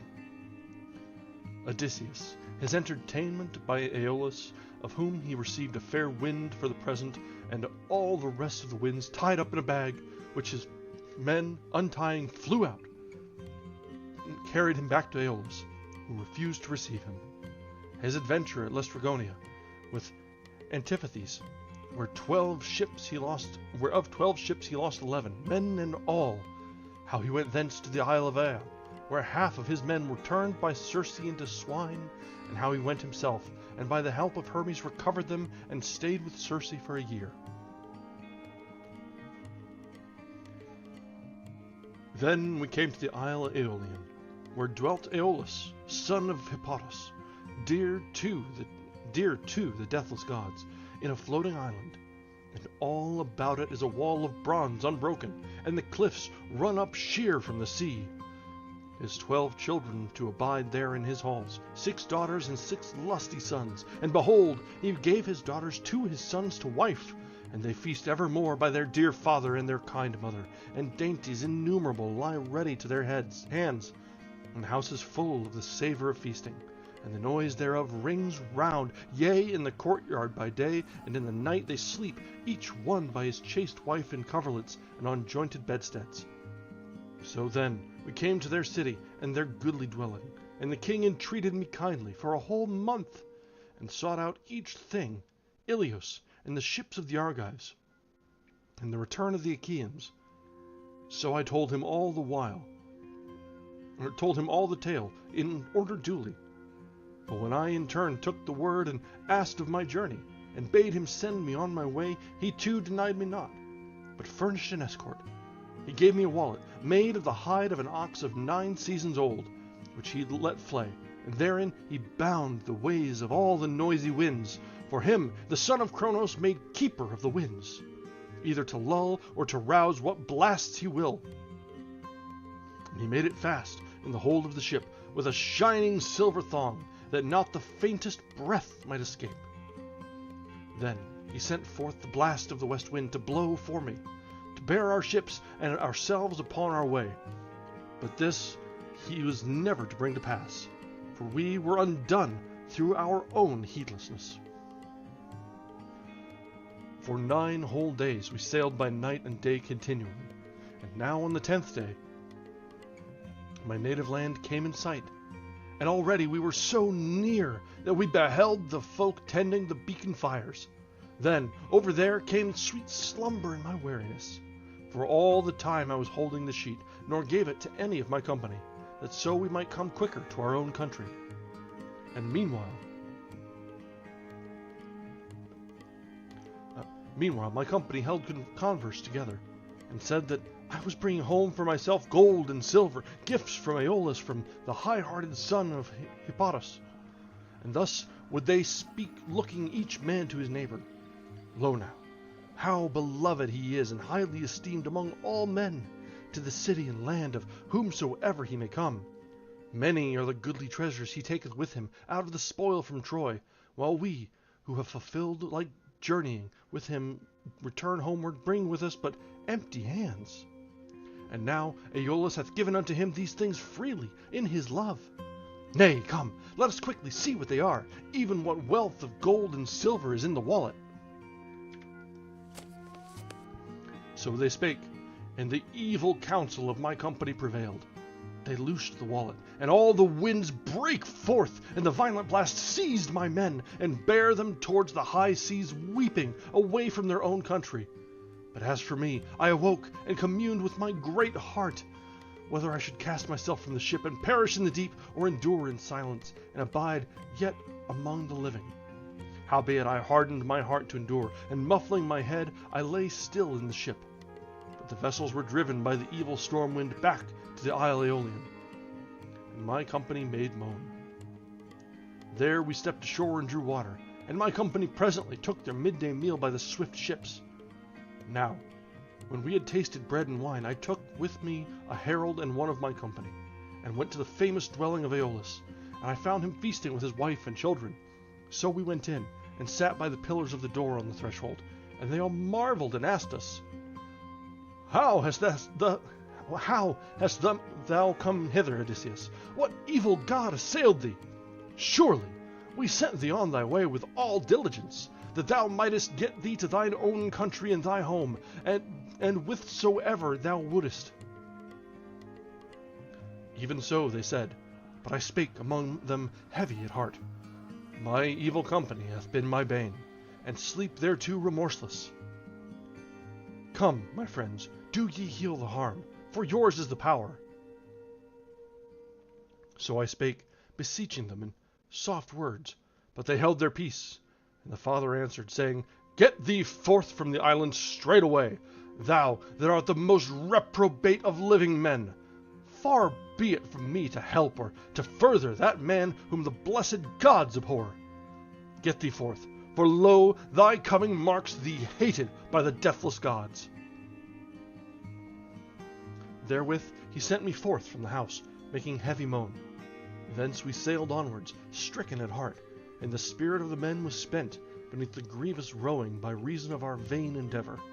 For there was no more any sign of a wafting wind. For the space of 6 days we sailed by night and day continually, and on the 7th we came to the steep stronghold of Lamos, Telepylos, or of the Laestrygons, where herdsman hails herdsman as he drives in his flock, and the other who drives forth answers the call. There might a sleepless man have earned a double wage. The one is neat herd, and the other shepherding white flocks. So near are the outgoings of the night and the day.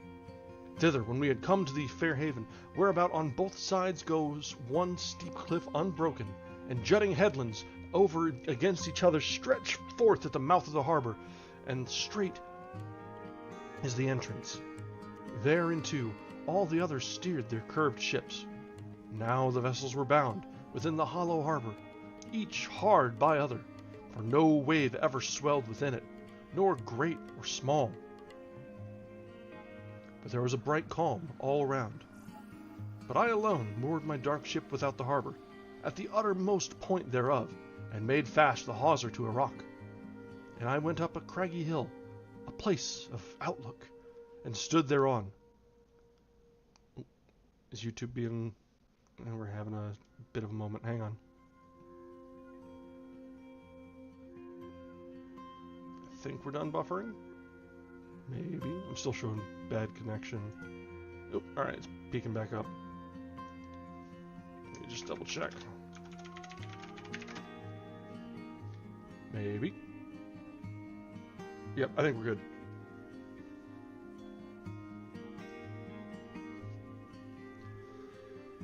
Where were we?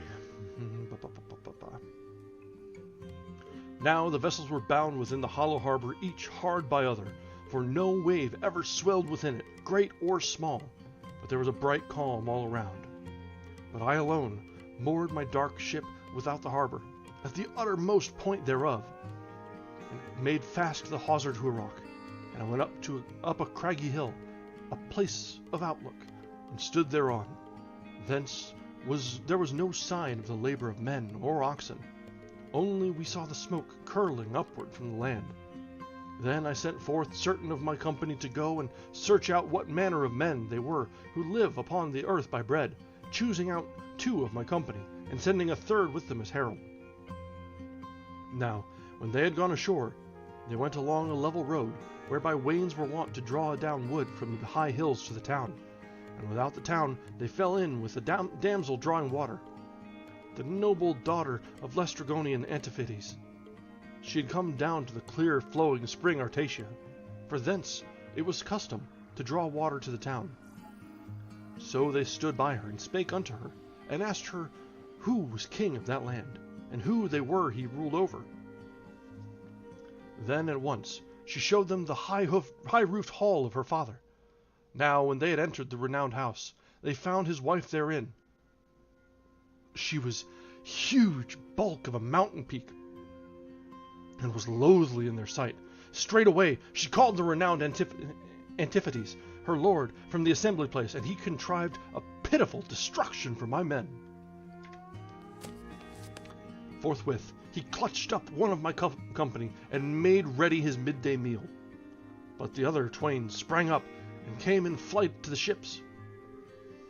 Then he raised the war cry through the town, and the valiant Laestrygons, at the sound thereof, flocked together from every side, a host past number, not like men, but like giants.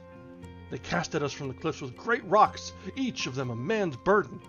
And anon there arose from the fleet an evil din of men dying, and ships shattered withal. And like folk spearing fishes, they bare home their hideous meal.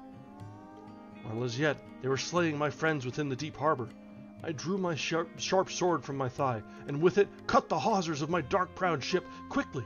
And then I called to my company, and bade them dash in with the oars, that we might clean escape this evil plight. And all with one accord they tossed the sea water with the oar-blade, in dread of death. And to my delight, my bark flew forth to the high seas, away from the beetling rocks. But those other ships were lost there, one and all. Thence we sailed onward, stricken at heart, yet glad as men saved from death, albeit we had lost our dear companions.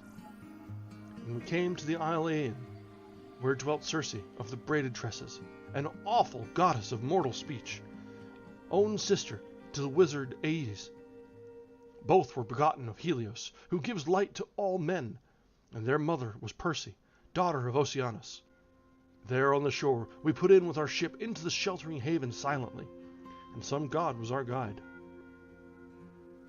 Then we stepped ashore, and for 2 days and 2 nights lay there, consuming our hearts for weariness and pain. But when now the fair-tressed dawn had brought the full light of the 3rd day, then did I seize my spear and my sharp sword, and quickly departing from the ship, I went up unto a place of wide prospect, if haply I might see any sign of the labor of men, and hear the sound of their speech. So I went up a craggy hill, a place of outlook, and I saw the smoke rising from the broad-wayed earth in the halls of Circe, through the thick coppice and the woodland. Then I mused in my mind and heart whether I should go and make discovery. For that I had seen the smoke and flame, and I had thought thereon this seemed to me the better counsel, to go first to the swift ship and to the sea banks, and give my company their midday meal, and then send them to make search. But as I came and drew nigh to the curved ship, some god even then took pity on me in my loneliness, and sent a tall, antlered stag across my very path.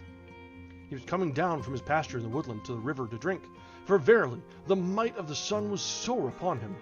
And as he came up from out of the stream, I smote him on the spine in the middle of the back, and the brazen shaft went clean through him.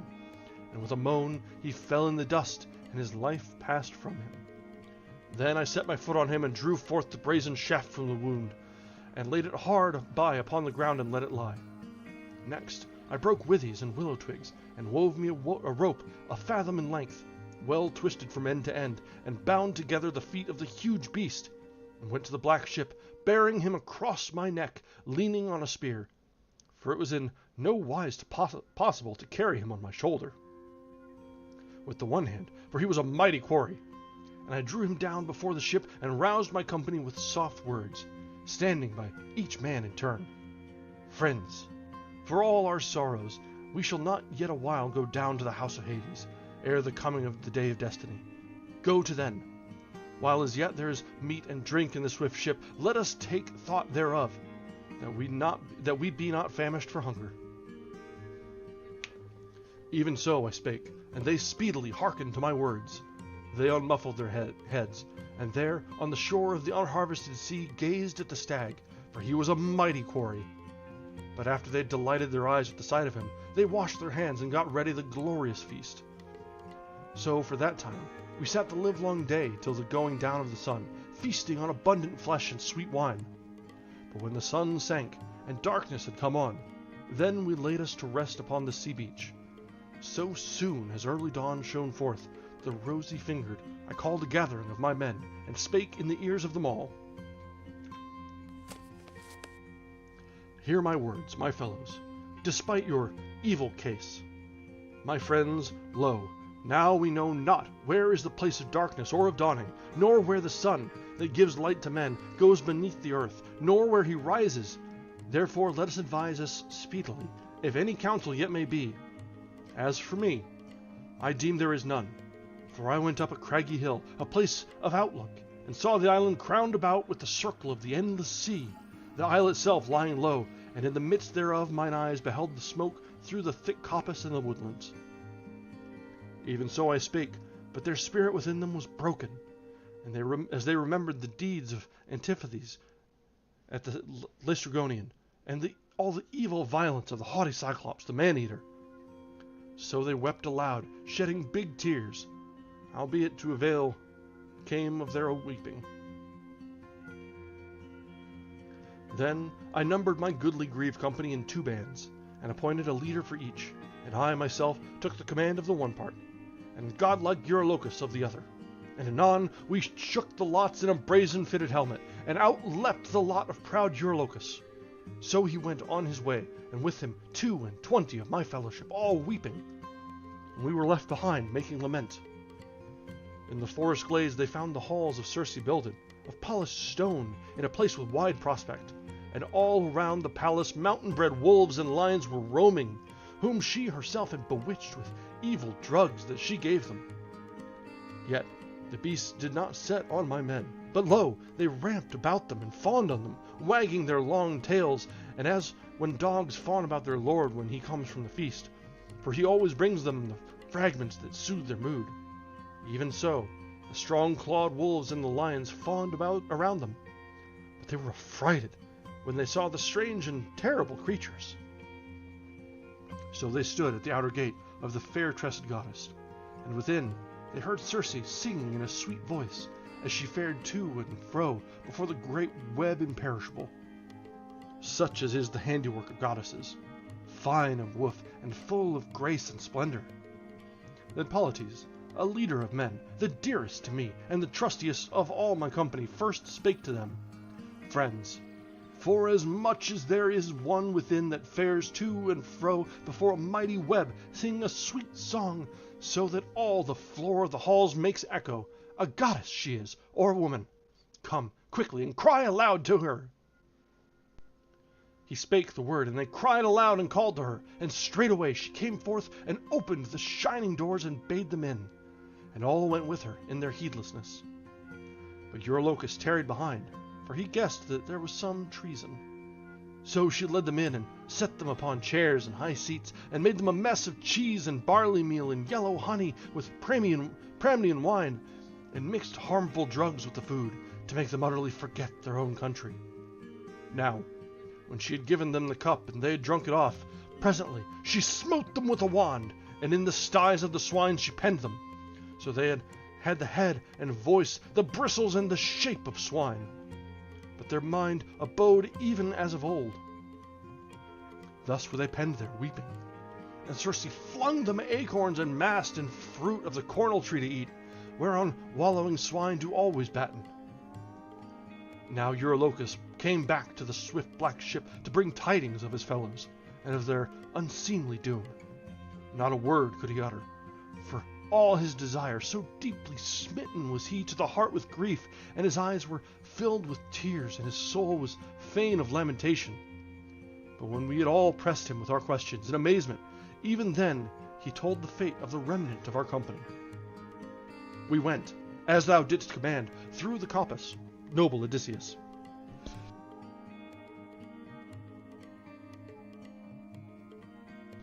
We found within the forest glades the fair halls, builded of polished stone, in a place with wide prospect. And there was one that fared before a mighty web and sang a clear song, a goddess she was, or a woman. And they cried aloud and called to her. And straightway she came forth and opened the shining doors and bade them in.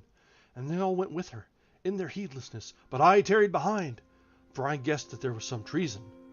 Then they vanished away one and all, nor did any of them appear again, though I sat long time watching. So spake he, whereon I cast about my shoulder my silver-studded sword, a great blade of bronze, and slung my bow about me, and bade him lead me again by the way that he came. But he caught me with both hands, and but by my knees he besought me, and bewailing him spake to me winged words. Lead me not thither against my will, O fosterling of Zeus, but leave me here.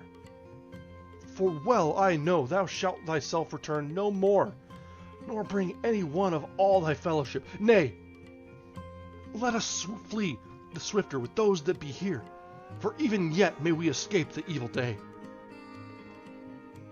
On this wise he spake, but I answered him, saying, Eurylochus, abide for thy part here in this place, eating and drinking by the black hollow ship, but I will go forth, for a strong constraint is laid on me.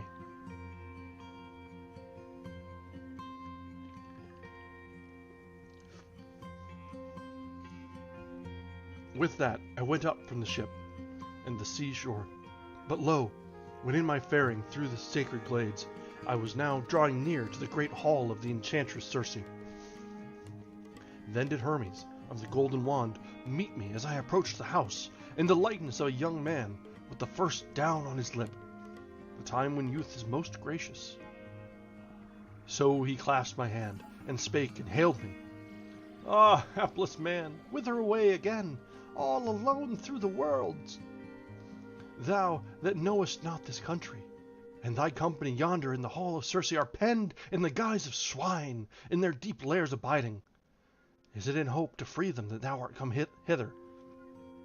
Nay, methinks, thou thyself shalt never return, but remain there with the others. Come then, I will redeem thee from thy distress, and bring deliverance.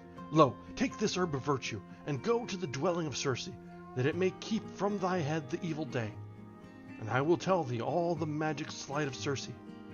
She will mix thee a potion, and cast drugs into the mess. But not even so shall she be able to enchant thee. So helpful is this charmed herb that I shall give thee. And I will tell thee all. When it shall be that Circe smites thee with her long wand, even then draw thou thy sharp sword from thy thigh, and spring on her, as one eager to slay her, and she will shrink away, and be instant with thee to lie with her. Thenceforth disdain not thou the bed of the goddess, that she may deliver thy company, and kindly entertain thee.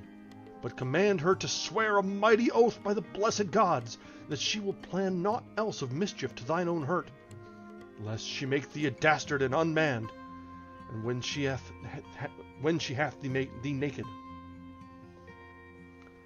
Therewith the slayer of Argos gave me the plant that he had plucked from the ground, and he showed me the growth thereof. It was black at the root, but the flower was like to milk. Molly, the gods called it, for it is hard for mortal men to dig. Howbeit, with the gods all things are possible. Then Hermes departed toward high Olympus, up through the woodland isle. But as for me, I held on my way to the house of Circe, and my heart was darkly troubled as I went. So I halted in the portals of the fair tressed goddess. There I stood, and called aloud, and the goddess heard my voice, who presently came forth, and opened the shining doors, and bade me in. And I went with her, heavy at heart. So she led me in, and set me on a chair with studs of silver, a goodly carven chair, and beneath was a footstool for the feet. And she made me a potion in a golden cup, that I might drink. And she also put a charm therein, in the evil counsel of her heart. Now, when she had given it, and I had drunk it off and was not bewitched, she smote me with her wand, and spake and hailed me. Go thy way now to the sty, couch thee there with the rest of thy company. So spake she, but I drew my sharp sword from my thigh, and sprang upon Circe, as one eager to slay her. But with a great cry she slipped under, and clasped my knees, and bewailing herself spake to me winged words. Who art thou of the sons of men, and whence? Where is thy city? Where are they that begat thee? I marvel to see how thou hast drunk of this charm, and wast nowise subdued. Nay, for there lives no man else that is proof against this charm. Whoso hath drunk thereof, and once it hath passed his lips. But thou hast, methinks, a mind within thee that may not be enchanted. Verily, thou art Odysseus, ready in need, whom he of the golden wand, the slayer of Argos, full often told me was to come hither on his way from Troy with his swift black ship. Nay, come, put thy sword into the sheath, and thereafter let us go up into my bed, that meeting in love and sleep we may trust each other. So spake she, but I answered her, saying, Nay, Circe, how canst thou bid me be gentle to thee, who hast turned my company into swine within thy halls, and holding me here with a guileful heart, requirest me to pass within thy chamber, and go up into thy bed, that so thou mayest make me a dastard and unmanned when thou hast me naked? Nay, never will I consent to go up into thy bed, except thou wilt design, goddess, to swear a mighty oath, that thou wilt plan naught else of mischief to mine own hurt. So I spake, and she straightway swore the oath not to harm me, as I bade her. But when she had sworn and had done that oath, then at last I went up into the beautiful bed of Circe. Now all this while her handmaids busied them in the halls, 4 maidens that are her serving women in the house. They are born of the wells and of the woods and of the holy rivers that flow into the salt sea. Of these, one cast upon the chairs goodly coverlets of purple above, and spread a linen cloth thereunder. And lo, another drew up silver tables to the chairs, and thereon set for them golden baskets. And a third mixed sweet honey-hearted wine in a silver bowl, and set out cups of gold. And a fourth bare water, and kindled a great fire beneath the mighty cauldrons. So the water waxed warm, but when it boiled in the bright brazen vessel, she set me in a bath and bathed me with water from out a great cauldron, pouring it over head and shoulders. When she had mixed it to a pleasant warmth, till from my limbs she took away the consuming weariness. Now, after she had bathed me and anointed me well with olive oil, and cast about me a fair mantle and a doublet, she led me into the halls, and set me on a chair with studs of silver, a goodly carven chair, and beneath was a footstool for the feet, and a handmaid bare water for the hands in a goodly golden ewer, and poured it forth over a silver basin to wash withal. And to my side she drew a polished table, and a grave dame bare wheaten bread, and set it by me, and laid on the board many dainties, giving freely of such things as she had by her. And she bade me eat, but my soul found no pleasure therein. I sat with other thoughts, and my heart had a boding of ill. Now, when Circe saw that I sat thus, and that I had not put forth my hands on the meat, and that I was mightily afflicted, she drew near to me, and spake to me winged words. Wherefore thus, Odysseus, dost thou sit there like a speechless man, consuming thine own soul, and dost not touch meat nor drink? Dost thou indeed deem there is some further guile? Nay, thou hast no cause to fear, for already I have sworn thee a strong oath not to harm thee. So spake she, but I answered her, saying, O Circe, what righteous man would have the heart to taste meat and drink ere he had redeemed his company, and beheld them face to face? But if in good faith thou biddest me eat and drink, then let them go free, that mine eyes may behold my dear companions. So I spake, and Circe passed out through the hall with the wand in her hand, and opened the doors of the sty, and drave them forth in the shape of swine 9 seasons old. There they stood before her, and she went through their midst, and anointed each one of them with another charm. And lo, from their limbs the bristles dropped away, wherewith the venom had erewhile clothed them, that Lady Circe gave them. And they became men again, younger than before they were, and goodlier far, and taller to behold. And they all knew me again, and each one took my hands, and wistful was the lament that sank into their souls, and the roof around rang wondrously, and even the goddess herself was moved with compassion. Then, standing nigh me, the fair goddess spake unto me, Son of Laertes, of the seed of Zeus, Odysseus of many devices, depart now to thy swift ship and the sea banks, and first of all draw ye up the ship ashore, and bestow the goods in the caves and all the gear, and thyself return again, and bring with thee thy dear companions. So spake she, and my lordly spirit consented thereto. So I went on my way to the swift ship and the sea banks, and there I found my dear company on the swift ship lamenting piteously, shedding big tears. And as when calves of the homestead gather round the droves of kine that have returned to the yard, when they have had their fill of pasture, and all with one accord frisk before them, and the folds may no more contain them, but with a ceaseless lowing they skip about their dams, so flocked they all about me weeping, when their eyes beheld me, yea, and to their spirit it was as though they got to their dear country, and the very city of rugged Ithaca, where they were born and reared. Then, making lament, they spake to me winged words. O fosterling of Zeus, we were none otherwise glad at thy returning, than if we had come to Ithaca, our own country. Nay, come, of our other companions, tell us the tale of their ruin. So spake they, but I answered them with soft words. Behold, let us first of all draw up the ship ashore, and bestow our goods in the caves and all our gear.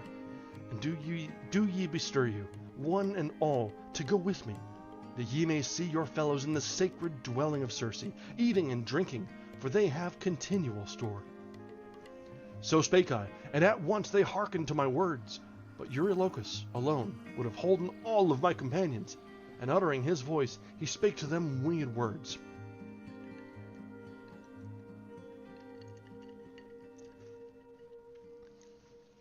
Wretched men that we are, whither are we going? Why are your hearts so set on sorrow that ye should go down to the hall of Circe, who will surely change us all to swine, or wolves, or lions, to guard her great house perforce, according to the deeds that the Cyclops wrought, when certain of our company went to his inmost fold, and with them went Odysseus, ever hardy, for through the blindness of his heart did they too perish. So spake he, but I mused in my heart whether to draw my long hanger from my stout thigh, and therewith smite off his head and bring it to the dust, albeit he was very near of kin to me. But the men of my company stayed me on every side with soothing words. Prince of the seed of Zeus, as for this man, we will suffer him, if thou wilt have it so, to abide here by the ship, and guard the ship. But as for us, be our guide to the sacred house of Circe. So they spake, and went up from the ship in the sea. Nay, nor yet was Eurylochus left by the hollow ship, but he went with us, for he feared my terrible rebuke. Meanwhile, Circe bathed the rest of my company in her halls with all care, and anointed them well with olive oil, and cast thick mantles and doublets about them. And we found them all feasting nobly in the halls. And when they saw and knew each other face to face, they wept and mourned, and the house rang around. Then she stood near me, that fair goddess, and spake, saying, Son of Laertes, of the seed of Zeus, Odysseus of many devices, no more now wake this plenteous weeping. Myself I know of all the pains ye endured upon the teeming deep, and the great despite done to you by unkindly men upon the land. Nay, come, eat ye meat and drink wine, till your spirit shall return to you again, as it was when first ye left your own country of rugged Ithaca. But now are ye wasted and wanting heart, mindful evermore of your sore wandering. Nor has your heart ever been merry, for very grievous hath been your trial. So spake she, and our lordly spirit consented thereto. So there we sat day by day for the full circle of a year, feasting on abundant flesh and sweet wine. But when now a year had gone, And the seasons returned as the months waned, and the long days came in their course. Then did my dear company call me forth and say, Good sir, now is it high time to mind thee of thy native land? If it is ordained that thou shalt be saved, and come to thy lofty house and thine own country. So spake they, and my lordly spirit consented thereto. So for that time we sat the livelong day, till the going down of the sun, feasting on abundant flesh and sweet wine. When the sun sank and darkness came on, they laid them to rest throughout the shadowy halls. But when I had gone up into the fair bed of Circe, besought by her knees, by the goddess, and the goddess heard my speech, and uttering my voice I spake to her winged words. Circe, fulfill for me the promise which thou madest me to send me on my homeward way. Now is my spirit eager to be gone, and the spirit of my company that wear away my heart as they mourn around me, when haply thou art gone from us. So spake I, and the fair goddess answered me anon, Son of Laertes, of the seed of Zeus, Odysseus of many devices, tarry ye now no longer in my house against your will, but first must ye perform another journey, and reach the dwelling of Hades, and of dread Persephone, to seek out the spirit of the Theban Tiresias, the blind soothsayer, whose wit abides steadfast. To him Persephone hath given judgment, even in death, that he alone should have understanding, but the other souls sweep shadow-like around. Wasn't Tiresias the seer from Oedipus? Alright, we're in the Greek is all one concentric cinematic universe. It's one canon. Thus spake she, but as for me, my heart was broken, and I wept as I sat upon the bed, and my soul had no more care to live and to see the sunlight. But when I had my fill of weeping and groveling, then at last I answered, and spake unto her, saying, And who, Circe, will guide us on this way? For no man ever yet sailed to hell in a black ship. So spake I, and the fair goddess answered me anon, Son of Laertes, of the seed of Zeus, Odysseus of many devices, nay, trouble not thyself for want of a guide. Be by thy ship abiding, but set up the mast, and spread abroad the white sails, and sit thee down, and the breeze of the north wind will bear thy vessel on her way. Oh, cool. Called it. I guess it hasn't been that long since we read Oedipus, but the Greek names all sort of run together, so catching one out that's not a minor character, but also not always around is alright. But when thou hast now sailed in thy ship across the stream Oceanus, where is a waste shore in the groves of Persephone, even tall poplar trees and willows that shed their fruit before the season, there beach thy ship by deep eddying Oceanus, but go thyself to the dank house of Hades. Thereby into Acheron flows Pyriphlegethon and Cocytus, a branch of the water of the Styx, and there is rock, and the meeting of the two roaring waters. So, hero, draw nigh thereto, as I command thee, and dig a trench, as it were, a cubit in length and breadth, and about it pour a drink offering to all the dead, first with mead, and thereafter with sweet wine, and for the third time with water. And sprinkle white meal thereon, and entreat with many prayers the strengthless heads of the dead, and promise that on thy return to Ithaca thou wilt offer in thy halls a barren heifer, the best thou hast, and will fill the pyre with treasure, and wilt sacrifice apart to Tiresias alone a black ram without spot, the fairest of your flock. But when thou hast with prayers made supplication to the lordly races of the dead, then offer up a ram and a black ewe, bending their heads toward Erebus, and thyself turn thy back, with thy face set for the shore of the river. Then will many spirits come to thee of the dead and that be departed.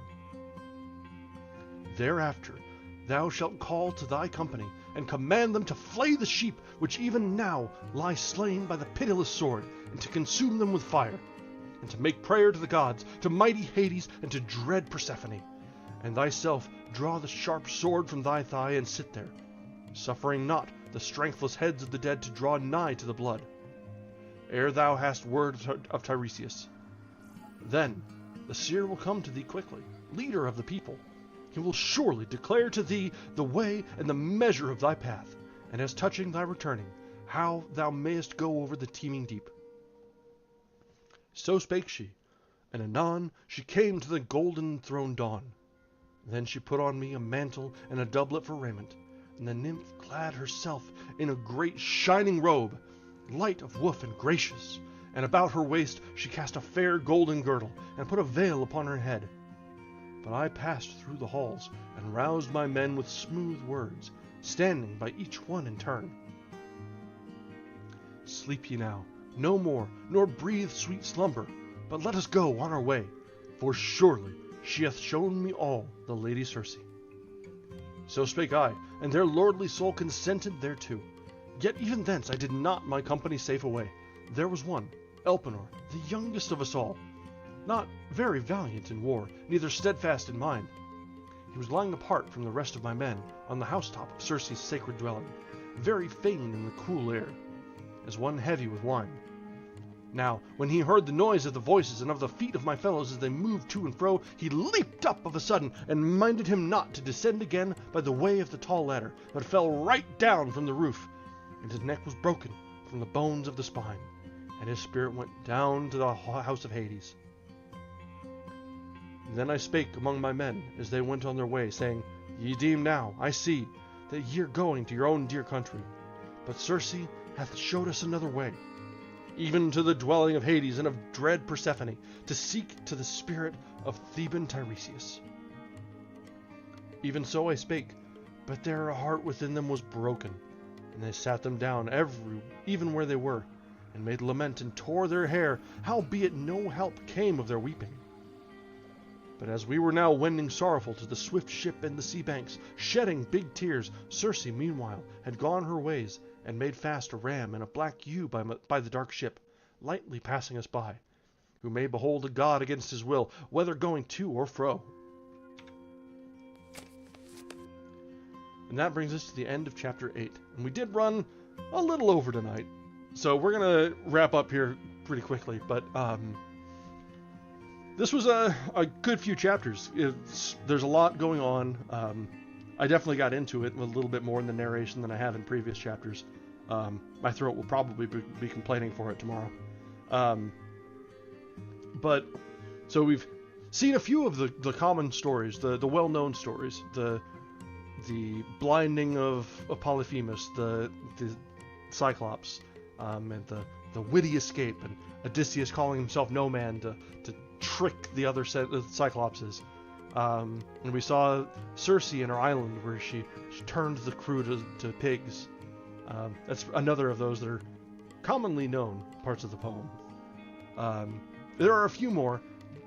I think the Circe is probably a little less well known, but it is referenced decently enough in either pop culture or just in general awareness. Yeah, the part that Willow barred. And then we'll see there are a few more parts that are well known.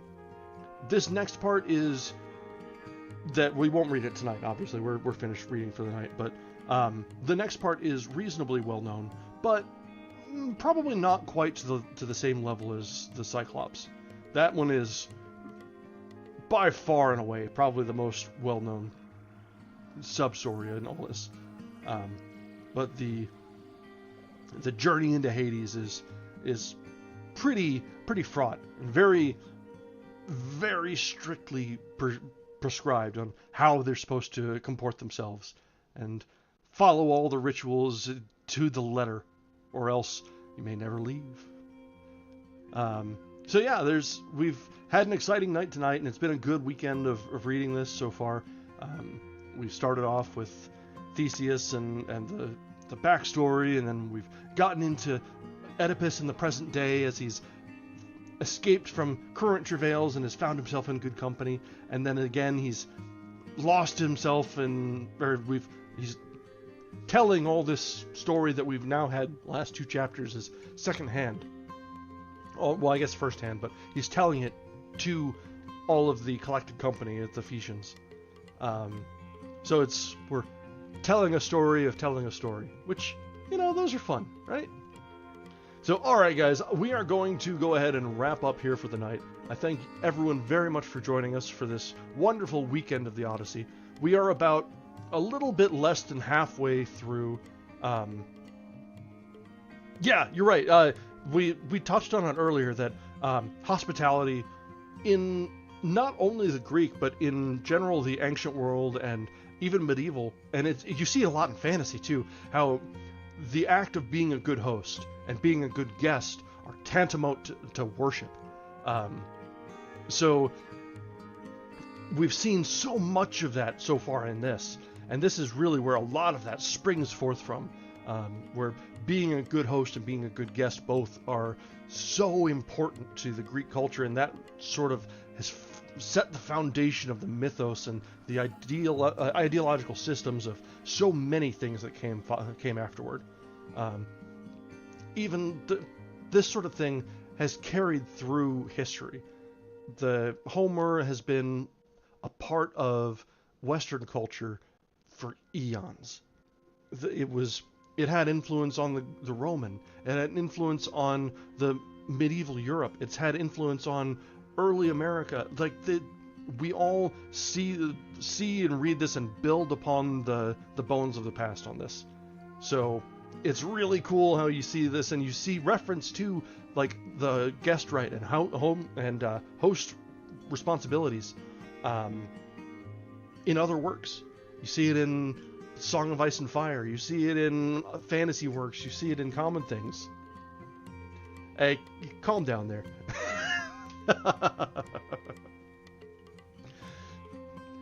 So, alright. We are well past time, though, tonight. The drink has run dry, and I am getting a wee bit of a tickle in the throat. So, I don't want to carry on for too much longer tonight. So, let's go ahead and wrap up tonight. I will, once again, do the YouTube thing. I do want to grow the channel. I've been remiss in doing so thus far. So, if you'd care to, like, subscribe if you haven't yet. We'll see if we can get a few more people around here to enjoy this. We try and bring good works and good literature to everyone who will care to listen. So we'll continue doing so one night at a time. Our next night is this coming Tuesday, where we will continue from chapter 9 of the Odyssey. Where we'll see Odysseus and his descent into hell, hopefully to return. Wink, wink. And then we'll see where else it will take us. So then, have a wonderful night, everyone, and I hope to see you again whenever we may. And as always, our recordings will be in the VODs for those who were not able to join us from the beginning, as well as for previous sessions. So, have a great night, and I hope everyone has a good time. Bye now.